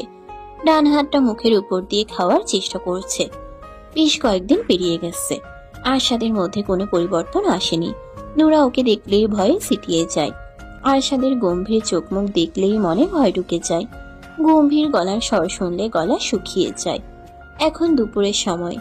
দুপুরের খাবার খেয়ে আব্রাহামকে ঘুম পাড়িয়ে নোরা নিজেও ঘুমিয়ে পড়েছে। আব্রাহামের সাথে রোজ রাত জাগতে হয় ওর। আবার সন্ধ্যার পরও দ্রুত ঘুমোতে পারে না আরশাদের জন্য।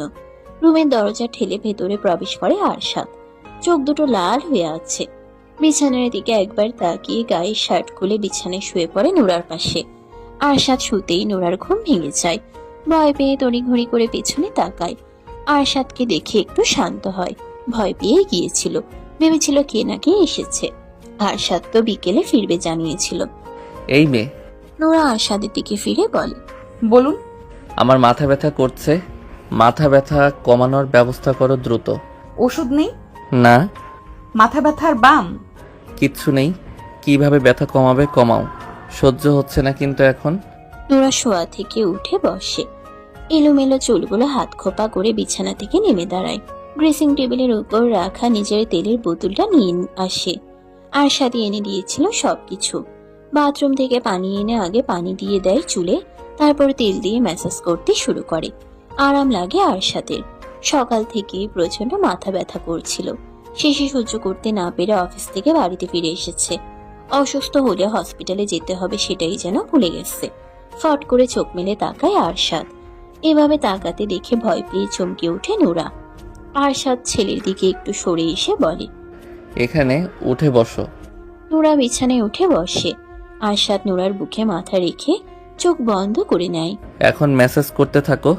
নোরা কাঁপা কাঁপা হাতে চুলে ম্যাসাজ করতে শুরু করে। হৃদয় স্পন্দন বেড়ে গেছে। বুকের ভেতরে জোরে জোরে শব্দ হচ্ছে। আরশাদ নিশ্চয়ই শব্দ শুনতে পাচ্ছে।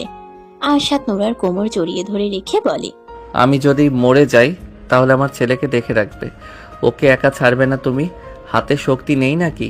চুল জোরে জোরে টানো। কিছুক্ষণ পর নোরা ভয় ভয়ে জিজ্ঞেস করে, এমন কথা বলছেন কেন?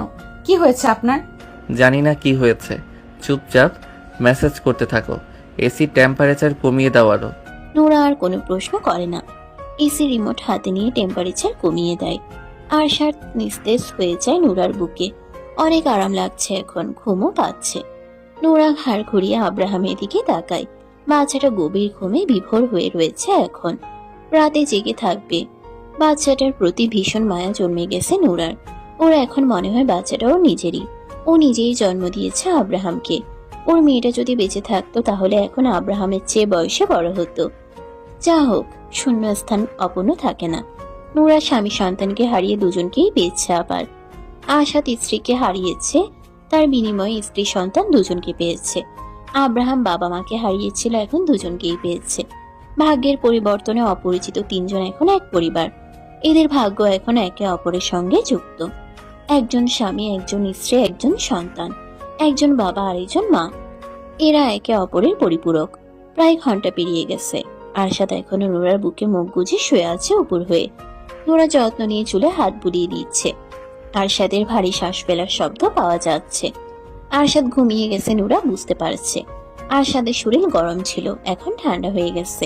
মাথার তালু অনেক গরম হয়েছিল। রীতিমতো ভাপ উঠছিল মাথা দিয়ে। হাত থামিয়ে দেয় নোরা। ব্যথা হয়ে গেছে একটানা হাত বুলাতে বুলাতে। আব্রাহাম নড়ে চড়ে কেঁদে উঠে। পি করে দিয়েছে বোধহয়। নোরা আরশাদের শরীরে আস্তে আস্তে ধাক্কা দিয়ে মৃদু স্বরে বলে, শুনছেন? ছাড়ুন আমাকে, আব্রাহাম কাঁদছে। নোরার ডাকে ঘুম না ভাঙলেও ছেলের কান্নায় ঘুম ভেঙে যায় আরশাদের। চোখ বন্ধ রেখে ঘুম জড়ানো গলায় ধমক দিয়ে বলে, নোরা, কোথায় তুমি? আব্রাহাম কাঁদছে, শুনছো না? আমি তো এখানেই, উঠুন আমার উপর থেকে। অতি নিকটে নোরার স্বর শুনতে পেয়ে মুখ তুলে তাকায়। নোরা মুখ কাচুমাচু করে তাকিয়ে আছে। আরশাদ হাতে ভর করে একটু উঁচু হয়। নোরা দ্রুত ওর নিচ থেকে বেরিয়ে যায়। আরশাদ আবার উপর হয়ে শুয়ে পড়ে। নোরা আব্রাহামকে কোলে তুলে নেয় শুকনো কাপড়ে বিছিয়ে। বসে থেকেই খেতে দেয়। খেতে পেয়ে আব্রাহামের কান্না বন্ধ হয়ে যায়। এক হাতে ছেলেকে ধরে রেখে অন্য হাত দিয়ে ভেজা কাঁথা সরিয়ে শুকনো কাঁথা বিছিয়ে নেয়। আব্রাহামকে শুয়ে দিয়ে নোরা নিজেও শুয়ে পড়ে মাঝখানে। বসে থাকতে পারছে না আর। ছেলেকে আগলে রেখে নিজের অতীতে ডুবে যায় আবার। ওই দিনগুলো নোরা ভাবতে না চাইলেও ভুলতে পারে না। আব্রাহাম ঘুমিয়ে গেছে আবার। এই ছেলে দিনে পড়ে পড়ে ঘুমায় আর রাতে জেগে থাকে। নোরা দিনের বেলায় ঘুমোতে পারে না খুব একটা। দিনের বেলায় ঘুম আসতেই চায় না। যাও একটু ঘুমিয়েছিল আরশাদের জন্য উঠে পড়েছিল তখন। এখন আর ঘুম আসছে না। আরশাদের রাগী তেজি হিংস্র গলার স্বর শুনে ভয়ে কেঁপে ওঠে নুরা। কুত্তার বাচ্চা, তুই আবার এসেছিস আমার সামনে। আজকে তোকে খুন করে ফেলবো আমি।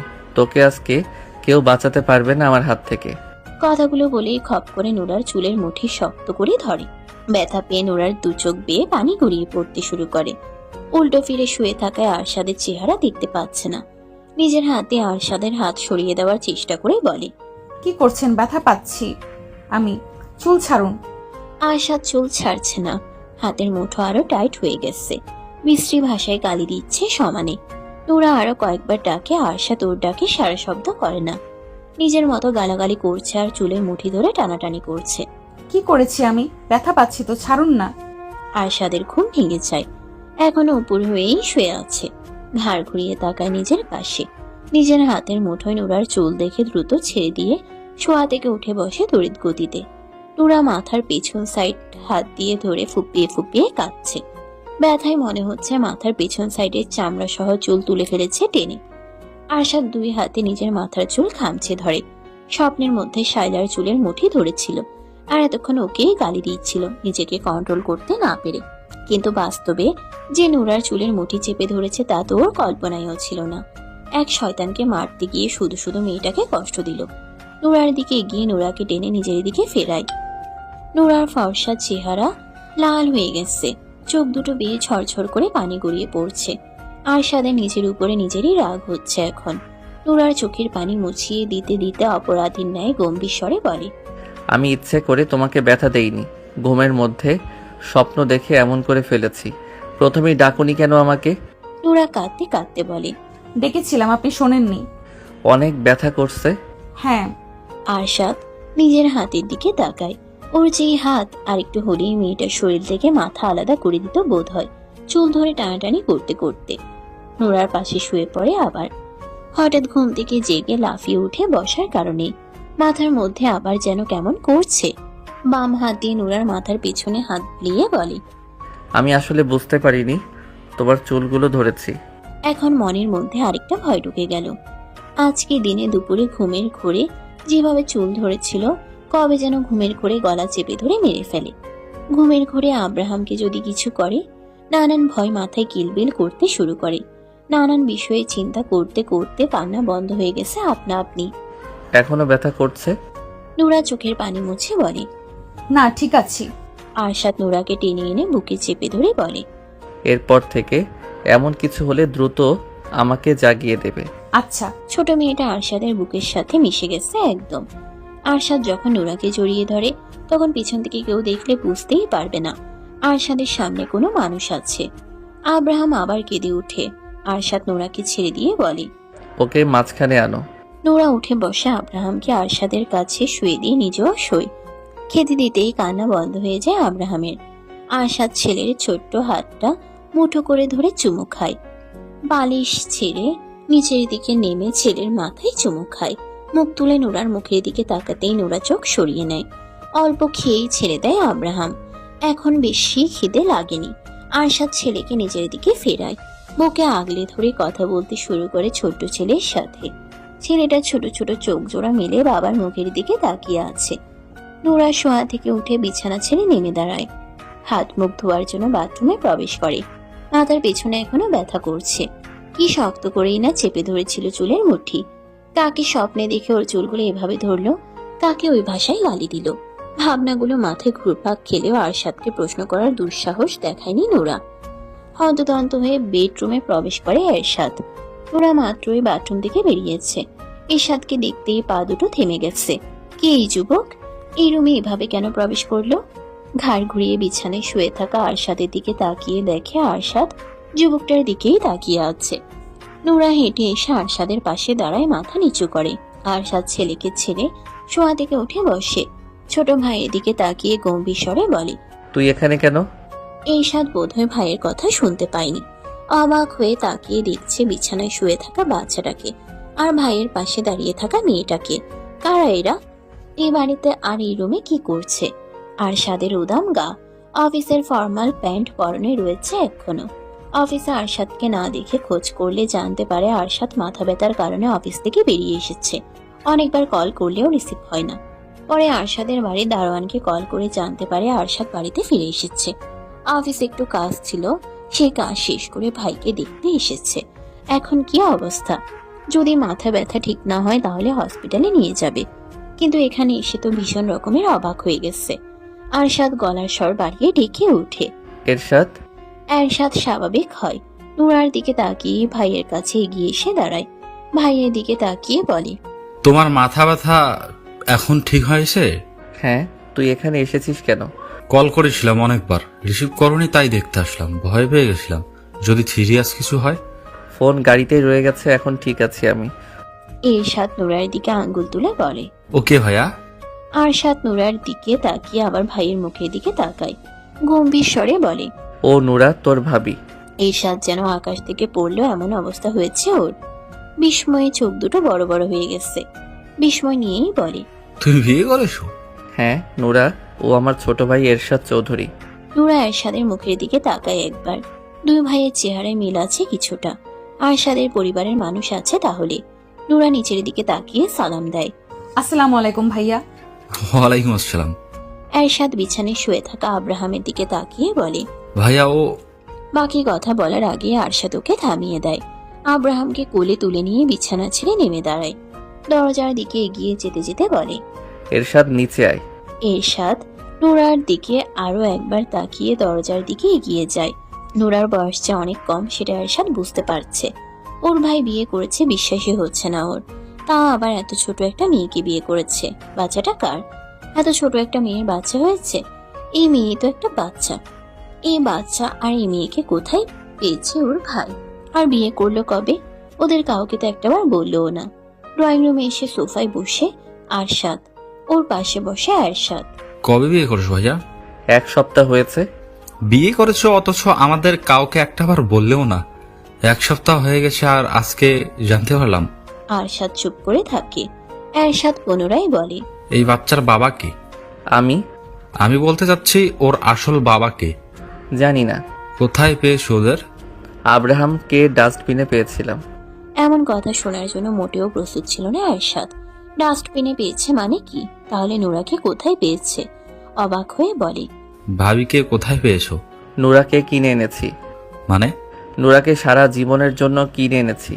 এই পৃথিবীর বুকে যতদিন বেঁচে আছে ততদিন আমার সাথে থাকবে। কত টাকা দিয়ে কিনে এনেছো? 1 মিলিয়ন। কোথা থেকে এনেছো? এত কিছু জেনে কি করবি? তার মানে এই বাচ্চা মানে আব্রাহাম তোমার বা ভাবির কারো নিজের সন্তান না?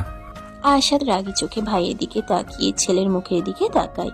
ছেলের তুলতুলে গালে আঙ্গুল ছুঁয়ে চাপা রাগী স্বরে বলে, কে বলেছে তোকে আব্রাহাম আমার আর নুরার আপন সন্তান? এই কথাগুলো মস্তিষ্কের ভেতর গেঁথে নে। দ্বিতীয়বার যেন এমন কথা না শুনি আমি। রেগে যাচ্ছ কেন? আমি এভাবে কিছু বলতে চাইনি। তাহলে কিভাবে বলতে চেয়েছিস? বাদ দাও এসব কথা। বাড়িতে যাবে না? ভাবিকে আর আব্রাহামকে নিয়ে বাড়িতে ফিরে চলো। কোথাও যাব না। কেন? আমার ইচ্ছে তুই যা এখান থেকে, বাড়িতে যা। এরশাদ তাকিয়ে থাকে ভাইয়ের দিকে। আব্রাহাম ড্যাব ড্যাব করে তাকিয়ে আছে বাবার মুখের দিকে। এরশাদ সোফা ছেড়ে ভাইয়ের পাশে এসে বসে। ওকে আমার কোলে দাও একটু। আরশাদ চোখ তুলে তাকাতেই মুখ কাচুমাচু করে বলে, একটু কোলে নিতে ইচ্ছে করছে। আরশাদ ভাইয়ের কোলে তুলে দেয়। এরশাদ কোলে নিয়ে তাকিয়ে থাকে বাচ্চাটার মুখের দিকে। ভীষণ মায়াবী চোখ জোড়া, হাত মুখে পুরে ওর মুখের দিকে তাকিয়ে আছে। ঘন্টা খানিক পর এরশাদ চলে যায় বাড়ি থেকে। আরশাদ ছেলেকে কোলে নিয়ে রুমে ফিরে আসে। নুরা বিছানায় বসে জানালা দিয়ে বাইরের দিকে তাকিয়ে আছে। গভীর ভাবে হয়তো কিছু ভাবছে, তাই আরশাদের আগমন টের পাচ্ছে না। আরশাদ কিছু সময় তাকিয়ে থাকে নুরার দিকে। এই মেয়ে। গম্ভীর স্বর শুনে চমকে ওঠে নুরা। দ্রুত বিছানা থেকে নেমে এসে দাঁড়ায় আরশাদের সামনে। কি ভাবছিলে এত মনোযোগ দিয়ে? কিছু না, মিথ্যে বলছো কেন? সত্যি কিছু ভাবছিলাম না, এমনি বাইরের দিকে তাকিয়েছিলাম। আব্রাহামকে নাও, কাপড় ভিজিয়ে ফেলেছে, চেঞ্জ করে দাও। নুরা আব্রাহামকে নিজের কোলে তুলে নেয়। আরশাদ টাওয়াল হাতে বাথরুমে প্রবেশ করে। তেল দিয়ে চুল চিটচিটে করে দিয়েছে।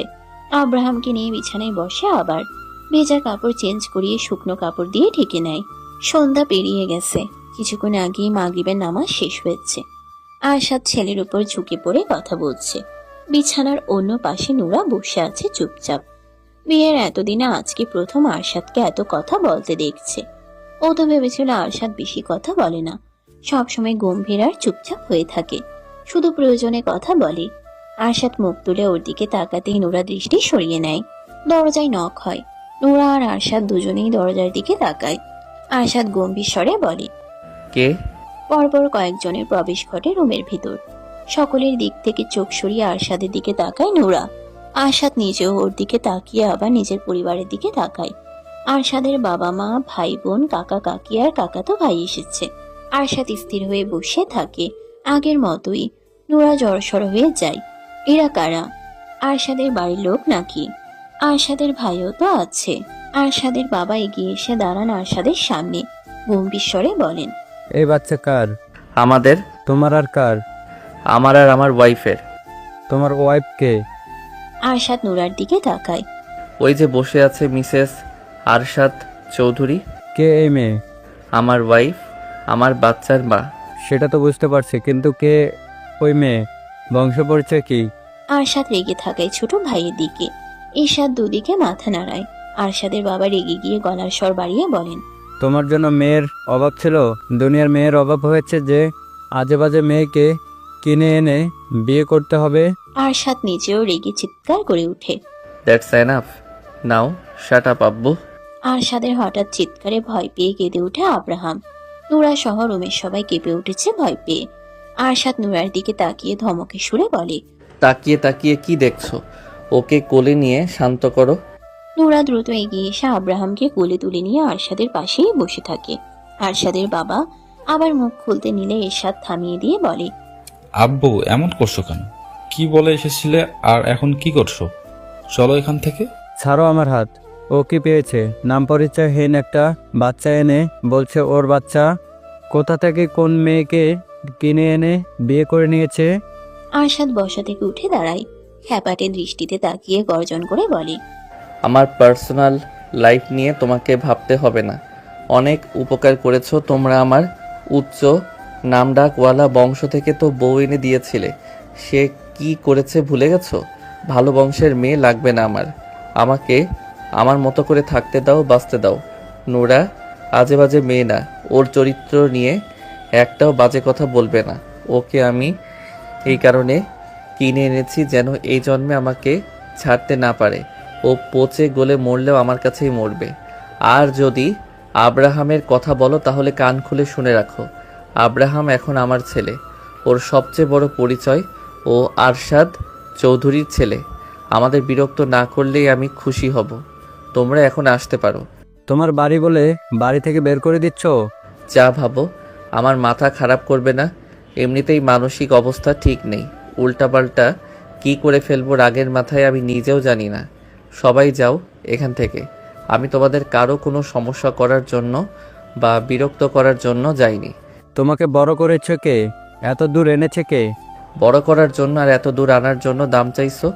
যদি দাম চেয়ে থাকো তাহলে একেবারে শেষ করে দাও আমাকে, নয়তো একটু শান্তিতে বাঁচতে দাও। দম নিয়ে আবার বলে, তুমি কি বলতে চাইছো?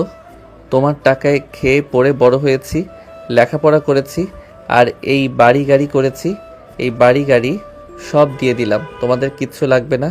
আমার শুধু লাগবে একটু মানসিক শান্তি, যার সন্ধান আমি পেয়ে গেছি। আমার আর কিচ্ছু লাগবে না। এই নুরা, নামো বিছানা থেকে। থাকবো না এই বাড়িতে। ব্যাগের মধ্যে শুধু আব্রাহামের কাপড় চোপড় আর প্রয়োজনীয় জিনিসগুলো গুছিয়ে নাও। নুরা বিছানা থেকে নেমে দাঁড়ায়। ওর শরীর থরথর করে কাঁপছে। আব্রাহাম এখনো কান্না করছে ভয়ে। আরশাদ ছেলেকে নিজের কোলে তুলে নিয়ে বলে, 2 মিনিটের মধ্যে ব্যাগ গোছাও। বিলাসবহুল জীবন দিতে না পারলেও মোটামুটি ভালো রাখতে পারবো তোমাদের। এতটুকু অ্যাবিলিটি আছে আমার।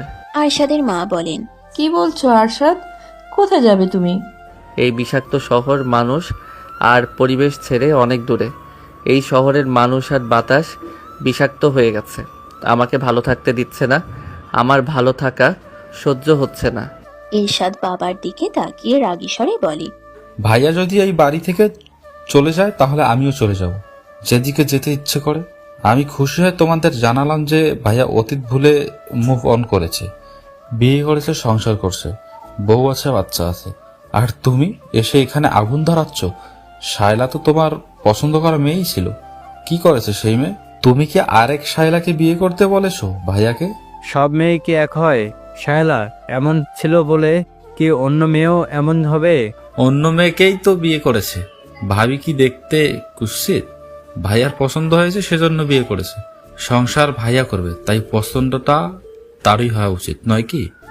যদি ভাইয়ার সমস্যা না হয় তাহলে তোমার সমস্যা কেন হচ্ছে? নাম পরিচয়হীন সন্তান কি কারো ঘরের বউ হয় না? কত শত দম্পতি আছে যাদের বাচ্চা হয় না, তারা তো এতিমখানা বা হসপিটাল থেকে বাচ্চা দত্তক নেয়। কত শত শিশুর নাম পরিচয়ও তো থাকে না। তোমার মামাতো ভাই তো বাপের পরিচয়হীন মেয়েকে এনে নিজের পরিচয় বড় করেছে, বিয়ে দিয়েছে। নুরা কোনো রকমে শুধু ব্যাগের ভেতর আব্রাহামের কাপড় চোপড় আর প্রয়োজনীয় অল্প কিছু গুছিয়ে নিয়েছে। আরশাদ নিজের ফোনটা ট্রাউজারের পকেটে ভরে নেয়। এগিয়ে এসে ব্যাগটা হাতে নিয়ে বলে, আমার আগে আগে হাঁটবে, যাও রুম থেকে বের হও। নুরা মাথা নিচু করে দরজার দিকে আগায়। পিছন পিছন আগায় আরশাদ। এরশাদ বড় ভাইয়ের হাত টেনে ধরে। আরশাদ ভয়ঙ্কর রকম রেগে তাকায় ওর দিকে। এরশাদ শুকনো ঢোক গিনে বলে, রাত হয়ে গেছে ভাইয়া, তুমি এই রাতের বেলা আব্রাহাম আর ভাবিকে নিয়ে কোথায় যাবে? এটা তোমার বাড়ি, তুমি নিজের বাড়ি ছেড়ে কোথাও যাবে না। ছাড়ো আমার হাত। আমি খুব ভালো করেই জানি আমার বউ বাচ্চাকে কিভাবে ভালো রাখতে হবে। আমাদেরকে নিয়ে তোদের ভাবতে হবে না। তোরা থাক তোদের নাম ডাক বংশ পরিচয় নিয়ে। আজকে থেকে সবাই ভাববি আমি আরশাদ চৌধুরী মরে গেছে। মরে তো সেদিনই গেছি, শুধু দেহ থেকে আত্মাটা বের হওয়া বাকি। আমার মরার খবর শুনলেও তোরা কেউ যাবি না আমাকে দেখতে। এরশাদের হাত থেকে হাত ছাড়িয়ে নিয়ে নুরা বলে, না হেঁটে দাঁড়িয়ে পড়েছ কেন? চলো এখান থেকে। কোনো টেনশন করতে হবে না, আমি আছি তো। আমি যতদিন বেঁচে আছি কোনো ঝড় তোমাদের দুজনকে ছুতে পারবে না। আরশাদ রুম থেকে বেরিয়ে আসে নুরা আর আব্রাহামকে নিয়ে। এরশাদ আর ওর কাকাতো ভাই দৌড়ে এগিয়ে এসে আরশাদকে আবার থামায়। টেনে ধরে বলে, এটা তোমার বাড়ি, তুমি নিজের বাড়ি ছেড়ে কেন যাচ্ছ?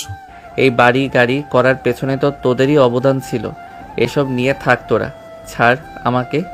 আরশাদের মা এগিয়ে এসে ছেলের সামনে দাঁড়িয়ে ছেলের হাত মুঠো করে ধরে বলেন, তোমার আব্বুর পক্ষ থেকে আমি মাপ চাইছি আরশাদ।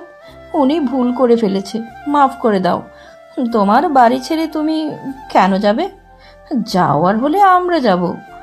তোমার জন্য আমরা যেমন করেছি তেমন তুমিও আমাদের জন্য অনেক করেছো। তোমার আব্বু যা খুশি বলুক, ওনার মাথা খারাপ হয়ে গেছে। তুমি নিজের বাড়ি ছেড়ে যেও না আব্বা। ছাড়ো তোমরা আমাকে। যেখানে আমার বউ বাচ্চাকে অপমান করা হয়, ছোট করা হয়, তাদের নাম বংশ পরিচয় নিয়ে কথা ওঠে, সেখানে থাকবো না আমি।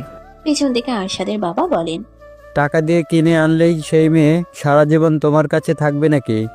আরেকজন বাকি কথা শেষ করার আগেই আরশাদ সামনের দিকে দৃষ্টি রেখে গর্জন করে বলে, জাস্ট শাট আপ। আর একটাও বাজে কথা বলবে না। নুরার দুনিয়া জুড়ে থাকবো শুধু আমি আর আমাদের ছেলে। ওকে আমি না কারোর সামনে যেতে দেব, না ওর হাতে মোবাইল ফোন দেব, আর না কোনোদিন কোনো ছেলে ওর সামনে আসতে পারবে। প্রয়োজনে ওকে আমি একটা রুমে সারা জীবন পাখির মতো বন্দি করে রাখবো। তারপরেও ওর মনের মধ্যে শুধু আমিই থাকবো। একটু চুপ করে ভাইয়ের দিকে তাকিয়ে রাগী স্বরে বলে, হাত ছাড় আমার। তুই আসবি না আমার সামনে, সর এখান থেকে।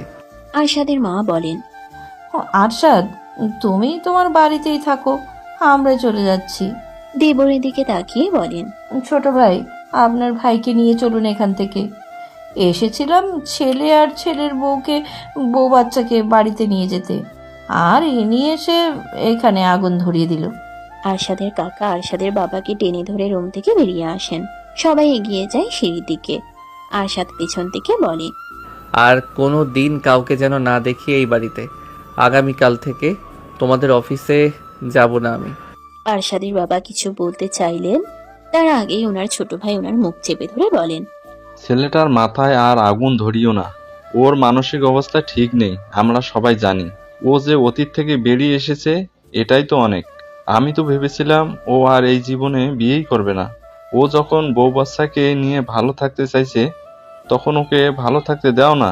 মানুষের সামনে এই বউ বাচ্চার পরিচয় দিবে কিভাবে? সেটা ও ভাববে। চুপ করে এখন চলো এখান থেকে। আমি এই বউ বাচ্চাকে কোনোদিন মেনে নিব না। না নিলে চলো এখন। আরশাদ সিঁড়ির কাছে এগিয়ে এসে গলা ছেড়ে মেয়েটার সার্ভেন্টকে উদ্দেশ্য করে বলে, আর কোনো দিন আমার অনুমতি ব্যতীত যেন কেউ এই বাড়ির ভেতর প্রবেশ করতে না পারে। যদি করে সেদিনই সবাইকে বের করে দেব বাড়ি থেকে। কথাগুলো বলে ধূপধাপ পা ফেলে রুমের দিকে এগিয়ে আসে, আবার ব্যাগটা হাতে নিয়ে বলে, ভেতরে আসো। আরশাদের পেছন পেছন ভেতরে প্রবেশ করে নূরা। আব্রাহাম এখনো কেঁদেই চলেছে। বাবার চিৎকার অনেক ভয় পেয়েছে বাচ্চা ছেলেটা। আরশাদ আব্রাহামকে নূরার দিকে বাড়িয়ে দিয়ে বলে, ওকে খাওয়াও। নূরা কোলে তুলে নিয়ে বিছানায় উঠে শুয়ে পড়ে ছেলেকে নিয়ে। খেতে দিলেও প্রথমে খেতে চায় না আব্রাহাম। আরো কতক্ষণ কান্নাকাটির পর খাওয়া শুরু করতেই কান্না বন্ধ হয়ে যায়। এখনো কেঁপে কেঁপে উঠছে বাচ্চা ছেলেটার ছোট্ট দেহখানা। নূরা এক হাতে আগলে ধরে নিজের বুকের সাথে, ওর দুই চোখ বেয়ে পানি গড়িয়ে পড়তে শুরু করেছে। আরশাদের বাবার কথা শুনে অনেক কষ্ট পেয়েছে মেয়েটা। যত যাই হয়ে যাক, ও কোনো আজেবাজে মেয়ে নয়। ও নিজে থেকে কোনো পাপ কাজ করেনি, কোনো অন্যায় করেনি। পাপ আর অন্যায় তো হয়েছে ওর সাথে। ও তো দোষী নয়, ও তো ভুক্তভোগী। আব্রাহাম আরশাদের নিজের ছেলে না, ওকে রাস্তা থেকে কুড়িয়ে এনেছে। অতীতে আরশাদের সাথে কি হয়েছিল, ওর বউয়ের কি হয়েছে, কি করেছে ওর বউ, পুরোটা জানতে ইচ্ছে করছে নূরার। আরশাদ ওর জন্য আর আব্রাহামের জন্য নিজের বাবার সাথে এভাবে কথা বলল। আরশাদের বলা প্রত্যেকটা কথা মাথায় ঘুরপাক খাচ্ছে। চোখের পানি আরো বেশি পড়তে থাকে। কান্নার শব্দ না হলেও নূরার শরীর কেঁপে কেঁপে উঠছে। বোঝাই যাচ্ছে চাপা কান্না কাঁদছে। আরশাদ এখনো আগের মতো একই ভঙ্গিতে দাঁড়িয়ে আছে, তাকিয়ে আছে বিছানায় শুয়ে থাকা দুজনের দিকে। পেছন থেকে নূরাকে দেখিয়ে বুঝতে পারছে নূরা কাঁদছে। কেন আসলো সবাই? ভালোই তো ছিল। আরশাদ তো চিনত নিজের বাবাকে, এই কারণেই কাউকে কিছু বলেনি এতদিনেও। যা হয়ে গেছে তা হয়ে গেছে, সেসব নিয়ে আর মাথা ব্যথা নেই আরশাদের। এখন না জানলেও পরে ঠিকই জানতো, আর একই কাহিনী করতো। সত্য কোনোদিন চাপা থাকে না, কোনো না কোনো ভাবে বেরিয়ে আসেই। বিছানায় উঠে নূরার পাশে লম্বা হয়ে শুয়ে পড়ে। কাত হয়ে নূরার গায়ের উপর হাত রাখে। নূরা দ্রুত নিজের চোখের পানি মুছে নেয়, কিন্তু লাভ হয় না। অবাধ্য চোখের পানি সমানে বেরিয়ে আসছে। এই মেয়ে। নূরা সাড়া দিতে চাইলেও পারছে না। সাড়া দেওয়ার আগেই কান্না বেরিয়ে আসবে। এই মেয়ে, কি হয়েছে তোমার? কথা বলছো না কেন? নূরা গুমড়ে কেঁদে ওঠে এবার। আব্রাহাম খাওয়া বন্ধ করে একবার মায়ের মুখের দিকে তাকায়, তারপর আবার খাওয়া শুরু করে। আরশাদ ভালোভাবে জড়িয়ে ধরে নূরাকে। ওর বুকের সাথে মিশে আছে নূরার পিঠ, মাথা টেকে আছে থুতনির সাথে। কাঁদছো কেন? নূরা কান্না জড়ানো গলায় বলে, কি কিছু হয়নি। কিছু হয়নি, তাহলে কাঁদছো কেন? নূরা কথা বলে না। আরশাদ চোখ বন্ধ করে ধীর স্বরে বলে, আমাকে ছেড়ে চলে যাবে? কোথায় যাব? কার কাছে যাব? অন্য পুরুষের হাত ধরে? আরশাদের গলার স্বর আর কথা শুনে নূরার ভেতর পর্যন্ত কেঁপে ওঠে। এমন কথা বলছে কেন আরশাদ? অন্য পুরুষের হাত ধরে কেন চলে যাবে? কথা বলছো না কেন? অন্য পুরুষের সাথে কেন যাব? আমাকে ভালো না লাগলে? নূরা ঘাড় উল্টে আরশাদের মুখের দিকে দেখার চেষ্টা করে। আরশাদ আবার বলে, অন্য পুরুষের দিকে তাকালেও তোমার চোখ উপড়ে নেব আমি। তুমি শুধু আমাকে দেখবে, আমাকে ভালোবাসবে। এই আরশাদ চৌধুরীকে তোমার মনের অলিতে গলিতে শুধুমাত্র আমার বিচরণ থাকবে। নূরা ঘাড় সোজা করে নেয়। আরশাদ নূরার গালে হাত রেখে নিজের মুখের দিকে ফিরিয়ে বলে, বলো, ভালোবাসবে না আমাকে? বাসবো। আমাকে ছেড়ে অন্য কোনো পুরুষকে ভালোবাসবে? নূরা কান্না গিলে বলে, এসব কি বলছেন আপনি? যা জিজ্ঞেস করেছি তার উত্তর দাও। অন্য কাউকে কেন ভালোবাসবো? আপনি আমার স্বামী, ভালোবাসলে তো আপনাকেই বাসবো। অনেকের কথা মনে পড়ে না তোমার?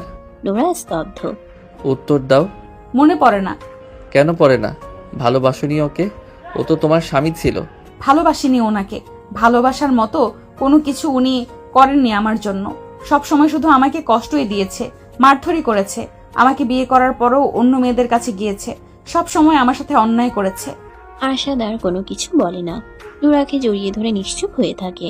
নূরার দু চোখ বেয়ে পানি গড়িয়ে পড়তে থাকে। আরশাদ নূরাকে বিয়ে করে আনার পর থেকে আজ পর্যন্ত ওর সাথে করা ব্যবহারের কথাগুলো স্মরণ করে। ও নিজেও তো নূরার সাথে সেরকম ভালো ব্যবহার করেনি, ভালোভাবে কথাও বলেনি। যতবার কথা বলেছে হয় রাগী গম্ভীর স্বরে, নয়তো ধমক দিয়ে। ওর আর অনেকের মধ্যে পার্থক্য কোথায়? ও নিজেও তো অনেকের মতো খারাপ আচরণই করে আসছে বিয়ের রাত থেকে। অনেকের মতোই তো ম্যারিটাল কি অন্যায়টাই না করে আসছিল এই ছোট মেয়েটার সাথে। শায়লার উপরে জমে থাকা রাগের কারণে নিরীহ নুরাকে শাস্তি দিয়েছে। এই শাস্তি তো নুরার পাওয়ার কথা নয়। মেয়েটা তো ছোটবেলা থেকেই কষ্ট করে বড় হয়েছিল, শিকার হয়েছিল এক মানুষরূপী জানোয়ারের। ও নিজে এনেও তো সেই কষ্টই দিচ্ছে। ছোট মেয়েটা এত কিছু সহ্য করছে কিভাবে? ওকে দেখলেই কেমন ভয়ে জড়সড় হয়ে যায়। তখন ওরাকে দেখে ওর আনন্দই হতো, কিন্তু এখন কষ্ট হচ্ছে। ওকে কতটা ভয় পেয়ে মেয়েটা ভয়ে অমন জড়সড় হয়ে যেত। ও যেন নুরার জন্য একটা আতঙ্ক। মেয়েটা ভয়ে ওর দিকে তাকায়ও না ঠিক মতো। নুরার সাথে করা অন্যায়গুলো আরশাদের ভেতর অপরাধবোধ জাগিয়ে তুলেছে। বড় অন্যায় করেছে মেয়েটার সাথে। কিছুটা সময় নীরবতায় পেরিয়ে যায়। আব্রাহাম ঘুমিয়েছে? হ্যাঁ। ওকে ছেড়ে এদিকে ফেরো। নুরা আব্রাহামকে ছেড়ে নিজের কাছ থেকে একটু দূরে শোয়ায়। ঘুরে শোয় আরশাদের দিকে। আরশাদ নুরাকে বুকে চেপে ধরে, চুলের ভাজা আঙ্গুল গলিয়ে দিয়ে নরম স্বরে বলে, সরি নোরা। আরশাদের কথা আর গলার স্বর শুনে অবাক নুরা। বুক থেকে মাথা তুলে আরশাদের মুখের দিকে তাকায়। কান্না করার কারণে নুরার চোখ দুটো কিছুটা ফুলে উঠেছে। আরশাদ নুরার চোখে চোখ রেখে নরম স্বরে আবার বলে, আমি তোমার সাথে এই কয়েকদিন অনেক অন্যায় করেছি নোরা। অমানুষের সাথে থেকে আমিও অমানুষ হয়ে গিয়েছিলাম। একজনের রাগ আরেকজনের উপর ঝেড়েছি। আমি তোমাকে অনেক কষ্ট দিয়েছি। মাফ করবে না আমাকে? ভালোবাসবে না আমাকে? নাকি অনেকের মতো আমিও তোমার মনে জায়গা পাবো না? নুরার দু চোখ ভরে ওঠে আবার। আরশাদ ওর গালে হাত রেখে ব্যাকুল স্বরে পাগলের মতো বলে, প্লিজ ভালোবাসো আমাকে। বলো ভালোবাসবে। বলো বেইমানি করবে না আমার সাথে। কোনোদিন ঠকাবে না আমাকে। কি হলো বলো? নুরা ফুপিয়ে ওঠে আরশাদের পাগলামো কথা শুনে। আরশাদ নুরাকে আবার বুকে চেপে ধরে চুলে হাত বুলিয়ে বলে, দেখো আর কষ্ট দেব না আমি তোমাকে, একটু কষ্ট দেব না, প্রমিস। শুধু সারা জীবন আমাকে ভালোবাসবে।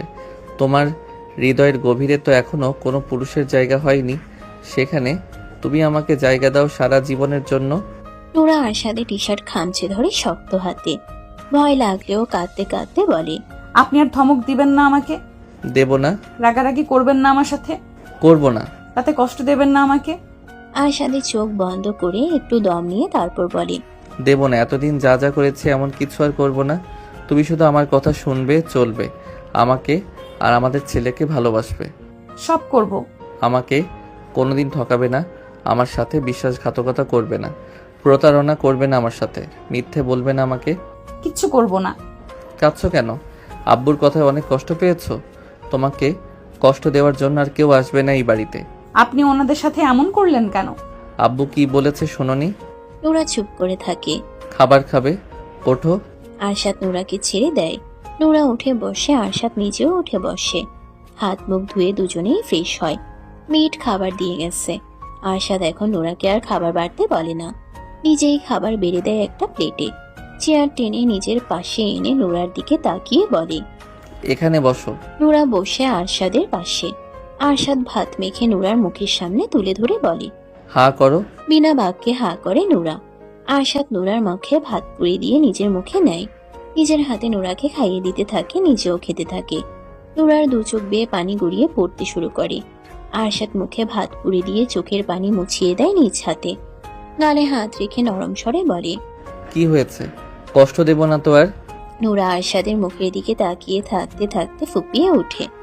বুদ্ধি হওয়ার পর আজ পর্যন্ত কেউ ওকে এভাবে যত্ন করে খাইয়ে দেয়নি। যে আরশাদ সন্ধ্যার পরেও ওর সাথে রেগে রেগে ধমক দিয়ে কথা বলতো, সে আরশাদ হঠাৎ করেই পরিবর্তন হয়ে গেছে। নুরার বিশ্বাস হচ্ছে না আরশাদ ওকে খাইয়ে দিচ্ছে এত যত্ন করে, এত সুন্দর করে ভালোভাবে আরশাদ ওর সাথে কথা বলবে, সেটাও দুঃস্বপ্নেও ভাবেনি। আরশাদ কি সত্যি পরিবর্তন হয়ে গেছে, নাকি নুরা স্বপ্ন দেখছে? ঘুমিয়ে আছে কি এখন? ঘুম ভাঙলে কি সব আগের মতো হয়ে যাবে? আরশাদ আগের মতো ওর সাথে রাগারাগি ধমকাধমকি করবে, ওকে কষ্ট দেবে? নুরা কাঁদছো কেন? নুরা কেঁদে কেঁদে বলে, আপনি সত্যি সত্যি আমাকে আর কষ্ট দেবেন না? না, একদম কষ্ট দেব না আর তোমাকে। এখন কান্না বন্ধ করে হা করো। নুরার চোখের পানি মুছে কান্না বন্ধ করার চেষ্টা করে। বড় বড় করে শ্বাস নেয়। আরশাদ ভাতের লোকমা তুলে ধরতেই হা করে, আবার চোখ দুটো পানিতে ভরে ওঠে। টুপ করে গাল বেয়ে গড়িয়ে পড়ে মুহূর্তেই।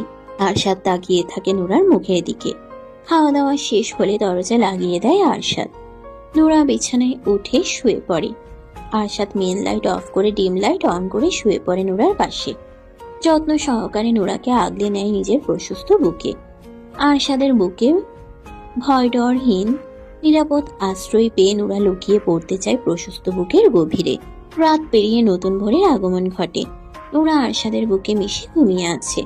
একটু আগে এই বুকে এসে ঘুমিয়েছে আবার। আব্রাহাম রাত ৩টার সময় ঘুম থেকে জেগে উঠেছিল। ফজরের পরপরই ঘুমিয়েছে আবার। আজকে রাতে আব্রাহামকে কোলে নিয়ে বসে থাকতে হয়নি নোরার। আরশাদ নিজেই ছেলেকে কোলে নিয়ে বসেছিল। নোরাকে বলেছিল ঘুমিয়ে পড়তে, যেহেতু আব্রাহাম পেট ভরে খেয়েছে তাই আর কাঁদতো না। কিন্তু নোরা ঘুমায়নি। দুজনকে বসিয়ে রেখে ও কিভাবে ঘুমোবে? আব্রাহাম আর নোরা ঘুমিয়ে গেলেও আরশাদ ঘুমায়নি। ওর ঘুম আসছে না। ওর এখনো অপরাধ বোধ হচ্ছে। নোরার চুলের ভাঁজে চুমু খায়, গাল ঠেকিয়ে রেখে বিড়বিড় করে বলে, তুমি শুধু আমার হয়ে থেকো, আমি তোমার জন্য পুরো দুনিয়ার সাথে লড়বো। মাঝে 2 দিন পেরিয়ে গেছে। আরশাদ বাড়ি থেকে বের হয় না, কোথাও যায়ও না, অফিসেও যায় না। সত্যি সত্যি সব সময় স্ত্রী সন্তানের সাথেই থাকে। আব্রাহামকে নিয়ে এখন আর নোরাকে বেশি কষ্ট করতে হয় না। আরশাদ যেহেতু বাড়িতেই থাকে, ও নিজেও দেখাশোনা করে আব্রাহামের। আরশাদের প্রতি ভয় অনেকটা কেটে গেছে নোরার। এখন আর আরশাদকে আগের মতো ভয় লাগে না ওর। আরশাদ নিজে থেকেই ওর অতীত নোরাকে বলেছে। আব্রাহামকে কিভাবে পেয়েছে সেটাও বলেছে। আরশাদের অতীত শুনে নোরা স্তব্ধ হয়ে গিয়েছিল। ওর সাথে আরশাদের অমন ব্যবহার করার কারণও বুঝতে পেরেছে। আর আব্রাহামের ঘটনা জানতে পেরে তো মেয়েটা কেঁদেই ফেলেছিল। আব্রাহামকে বুকে জড়িয়ে ধরে। নোরা এখন আব্রাহাম আর আরশাদ দুজনকেই ভীষণ ভালোবাসে। অযত্ন, অবহেলা আর কষ্ট পেয়ে আসা নোরা আরশাদের যত্ন, ভালোবাসা পেয়ে সত্যি নিজেকে ভাগ্যবতী মনে করে। কোনোদিন ভাবেনি এমন দিন ওর জীবনেও আসতে পারে। কেউ ওকে ভালোবেসে আগলে রাখবে, ওকে নিয়ে ভাববে, ওর ভালো মন্দের খেয়াল রাখবে, ও জীবনে খুশি থাকবে সেটা ভাববে, ও কিভাবে খুশি থাকবে সেটা ভাববে। প্রথম দিকে তো আরশাদকে নোরার কাছে সাইকো পাষাণ পুরুষ মনে হয়েছে। কেমন অদ্ভুত ব্যবহার করত, সবসময় রেগে থাকতো, ওকে কষ্ট দিত। কষ্ট পেলে সবাই ভেঙে পড়ে না, অনেকে নষ্টও হয়ে যায়। তবে আরশাদ হয়ে গিয়েছিল সাইকো টাইপের হৃদয়হীন। আরশাদ আব্রাহামকে নিয়ে সোফায় বসে আছে। নোরা ঘুমিয়ে আছে বেডরুমে। বিচারি গত রাতে ঘুমোতে পারেনি 2 বাপ বেটার যন্ত্রণায়। আব্রাহামকে ঘুম পাড়াতে পাড়াতে নিজেও ঘুমিয়ে গেছে। আব্রাহাম ঘুম থেকে আবার উঠে গেলেও নোরার ঘুম ভাঙেনি। আরশাদ ছেলেকে তুলে নিয়ে নিচে নেমে এসেছে যেন নোরার ঘুম না ভাঙে। কলিং বেল বেজে ওঠে। সার্ভেন্ট গিয়ে দরজা খুলে দেখে দারোয়ান দাঁড়িয়ে আছে। দারোয়ান ভেতরে এসে আরশাদের সামনে মাথা নিচু করে দাঁড়িয়ে বলে, স্যার, আপনার মা এসেছেন, কিছুতেই যাচ্ছেন না, গেটের বাইরে দাঁড়িয়ে আছেন। আর কে এসেছে? আপনার ছোট্ট ভাই। আর কেউ আসেনি? না স্যার। ভেতরে আসতে দিন। দারোয়ান বেরিয়ে যায়। কয়েক মিনিট পরে এরশাদ আর ওর মা ভেতরে প্রবেশ করে। আরশাদ একবার দুজনের দিকে তাকিয়ে ছেলের মুখের দিকে তাকিয়ে থাকে। আরশাদ, কিসের জন্য এসেছো? এভাবে কথা বলছো কেন? কিভাবে আশা করছো? কেন এসেছো সেটা বলো। এখনো রেগে আছো? কি জন্য এসেছো সেটা বলো।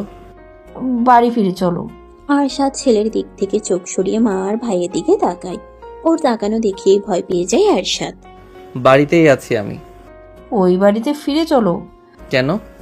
ওখানে আমরা সবাই আছি। এখানে আমার স্ত্রী সন্তান আছে। ওদের নিয়ে যাব। আমরাও ছেলের বউ আর নাতিকে কাছে পেতে চাই। তোমাদের কি মনে হয় যেখানে আমার স্ত্রী সন্তান সম্মান পাবে না আমি ওদের সেখানে নিয়ে যাব? সম্মান পাবে না কেন?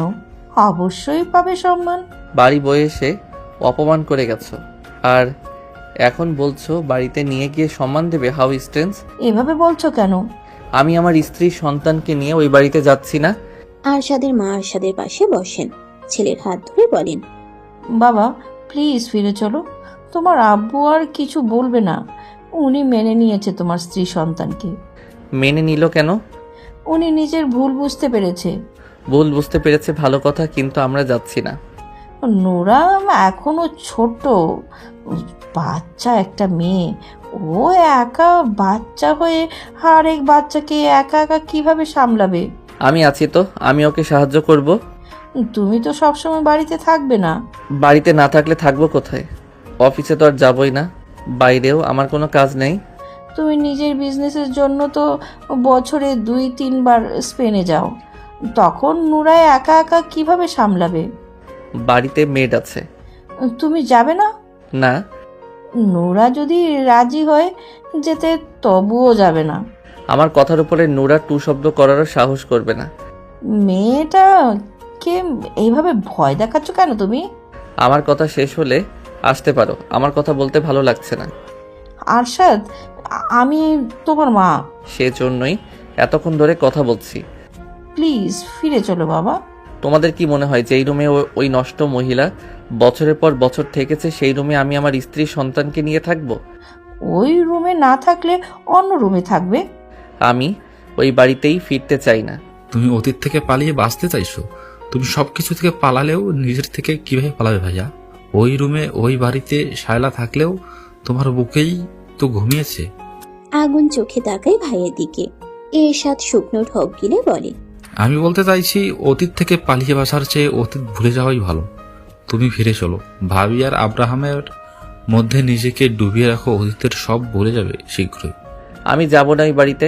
এক কথা কতবার বলতে হয়? আব্বু তোমাদের যেতে বলেছে। তাহলে সে আসেনি কেন? ইগোর জন্য। ইগো নিয়েই থাকতে বলো গিয়ে। আরশাদ, ফিরে চলো। ওখানে গেলে আব্রাহাম পরিবারের সবাইকে কাছে পাবে তুমি। আর নুরারও বেশি কষ্ট হবে না। ওকে একা একা সামলাতে একটা বাচ্চা বড় করা খুব ইজি না। আমি যাব না বলছি তো। প্রয়োজনে সব কাজ ছেড়ে ছুড়ে আমি বাড়িতেই থাকবো। আরশাদের রাগ দেখে ওর মা চুপ হয়ে যান। আব্রাহাম ড্যাব ড্যাব করে বাবার মুখের দিকে তাকিয়ে হাত খাচ্ছে। ওকে দেখতে ভীষণ আদুরে লাগছে। নাতিটাকে একটু কোলে দাও। আরশাদ ঘাড় কাত করে মায়ের মুখের দিকে তাকায়। মুচকি হেসে বলে, নাতি? রাস্তার নাম পরিচয়হীন একটা বাচ্চাকে বাড়িতে তুললে বাড়ির মান সম্মান কমে যাবে না? একটা আজে বাজে মেয়েকে ছেলের বউ হিসেবে মেনে নিলে আব্বুর বংশের নাম ছোট হবে না? আরশাদ। আরশাদ চুপচাপ তাকিয়ে থাকে কিছুক্ষণ। আব্রাহামকে মায়ের কোলে দিয়ে বলে, আমি এখন কোথাও যাব না। যদি কোনো দিন যেতে ইচ্ছে করে তাহলে যাব, আর ইচ্ছে না করলে যাব না। তোমার অহংকারী হাজবেন্ডকে বলে দিও এই আরশাদ কারো ধার ধারে না, না এই সমাজের আর না মান সম্মানের। আমি যেভাবে খুশি থাকবো, ভালো থাকবো, সেটাই করব। অন্য কাউকে খুশি করার জন্য, ভালো রাখার জন্য নিজের খুশি আনন্দ ভালো থাকাকে বিসর্জন দেব না। প্রকৃতিতে রাত নেমে এসেছে। চারপাশ অন্ধকারে নিমজ্জিত। আশেপাশে কোথাও নেই শহরের কোলাহল, ব্যস্ততা। একদম শান্ত নীরব পরিবেশ। এরশাদ আর ওর মা রাতের খাবার খেয়ে কিছুক্ষণ আগেই বেরিয়ে গেছে। ওনারা হাজার চেষ্টা করেও আরশাদকে যাওয়ার জন্য রাজি করাতে পারেনি। আরশাদ নিজের কথায় অনড়। যাবে না মানে যাবে না। ওর যদি কোনোদিন যেতে ইচ্ছে করে তখন যাবে। আব্রাহাম একটু আগেই ঘুমিয়েছে। নোরা চুপচাপ শুয়ে আছে ছেলের পাশে। আরশাদ নিচে গেছে, এখনো আসেনি। বেশ কিছুক্ষণ পর আরশাদ রুমে প্রবেশ করে। নোরা মাথা তুলে তাকায় ওর দিকে। আরশাদ দরজা লাগিয়ে এগিয়ে আসে হাসি মুখে। এই গম্ভীর রাগী মুখে এখন বেশিরভাগ সময় হাসি ফুটে থাকে। হাসলে লোকটাকে মারাত্মক লাগে। নজর কেড়ে নেয় ওই হাসি। আরশাদ সোজা এসে বিছানায় উঠে নুরার দুদিকে চার হাত পা দিয়ে ঝুঁকে পড়ে মুখের কাছে। নুরার মুখের উপর ফু দিয়ে ভ্রু নাচিয়ে বলে, কি দেখো এভাবে তাকিয়ে? নুরা এলোমেলো দৃষ্টি বুলিয়ে বলে, তো কই? একটা কথা বলো। কথা বলতে গেলে তুমি তোতলাও কেন? কই? একটু আগেই তো কই বললে। নুরা চুপ করে থাকে। আরশাদ নুরার উপর ভর ছেড়ে দেয়। ঘাড়ে মুখ গুজে মৃদু স্বরে বলে, তুমি সারা জীবন আমার দিকে তাকিয়ে থাকো, আমি চুপচাপ সোজা হয়ে তোমার সামনে বসে থাকবো। শুধু আমি বাদে অন্য কারো দিকে না তাকালেই হলো। আমি অন্য কারো দিকে তাকাতেই চাই না, অন্য কারো নজরে যেতে চাই না। হাজার অন্ধকার রাত পেরিয়ে তোমার নামে ভোর হোক, আমি সেই প্রত্যেক ভোরে ঘুম থেকে জেগে তোমাকে দেখতে চাই। তোমার মিষ্টি হাসি দেখতে চাই, তোমার হাতের নরম ছোঁয়া পেতে চাই। অনন্তকাল তুমি আমার হয়েই থাকো। থাকবো। বলো ভালোবাসি। নুরা চুপ করে থাকে। বলছো না কেন? তখন তো বললাম। সারাদিন বলবে, আমাকে যখনই দেখবে তখনই বলবে।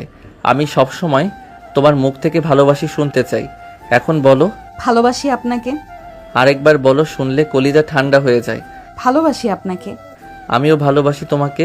একটু চুপ করে আরশাদ আবার বলে, আমি আরো 3-4 বাচ্চার বাবা হতে চাই। বলো, আরেকটা সন্তান করে দেবে?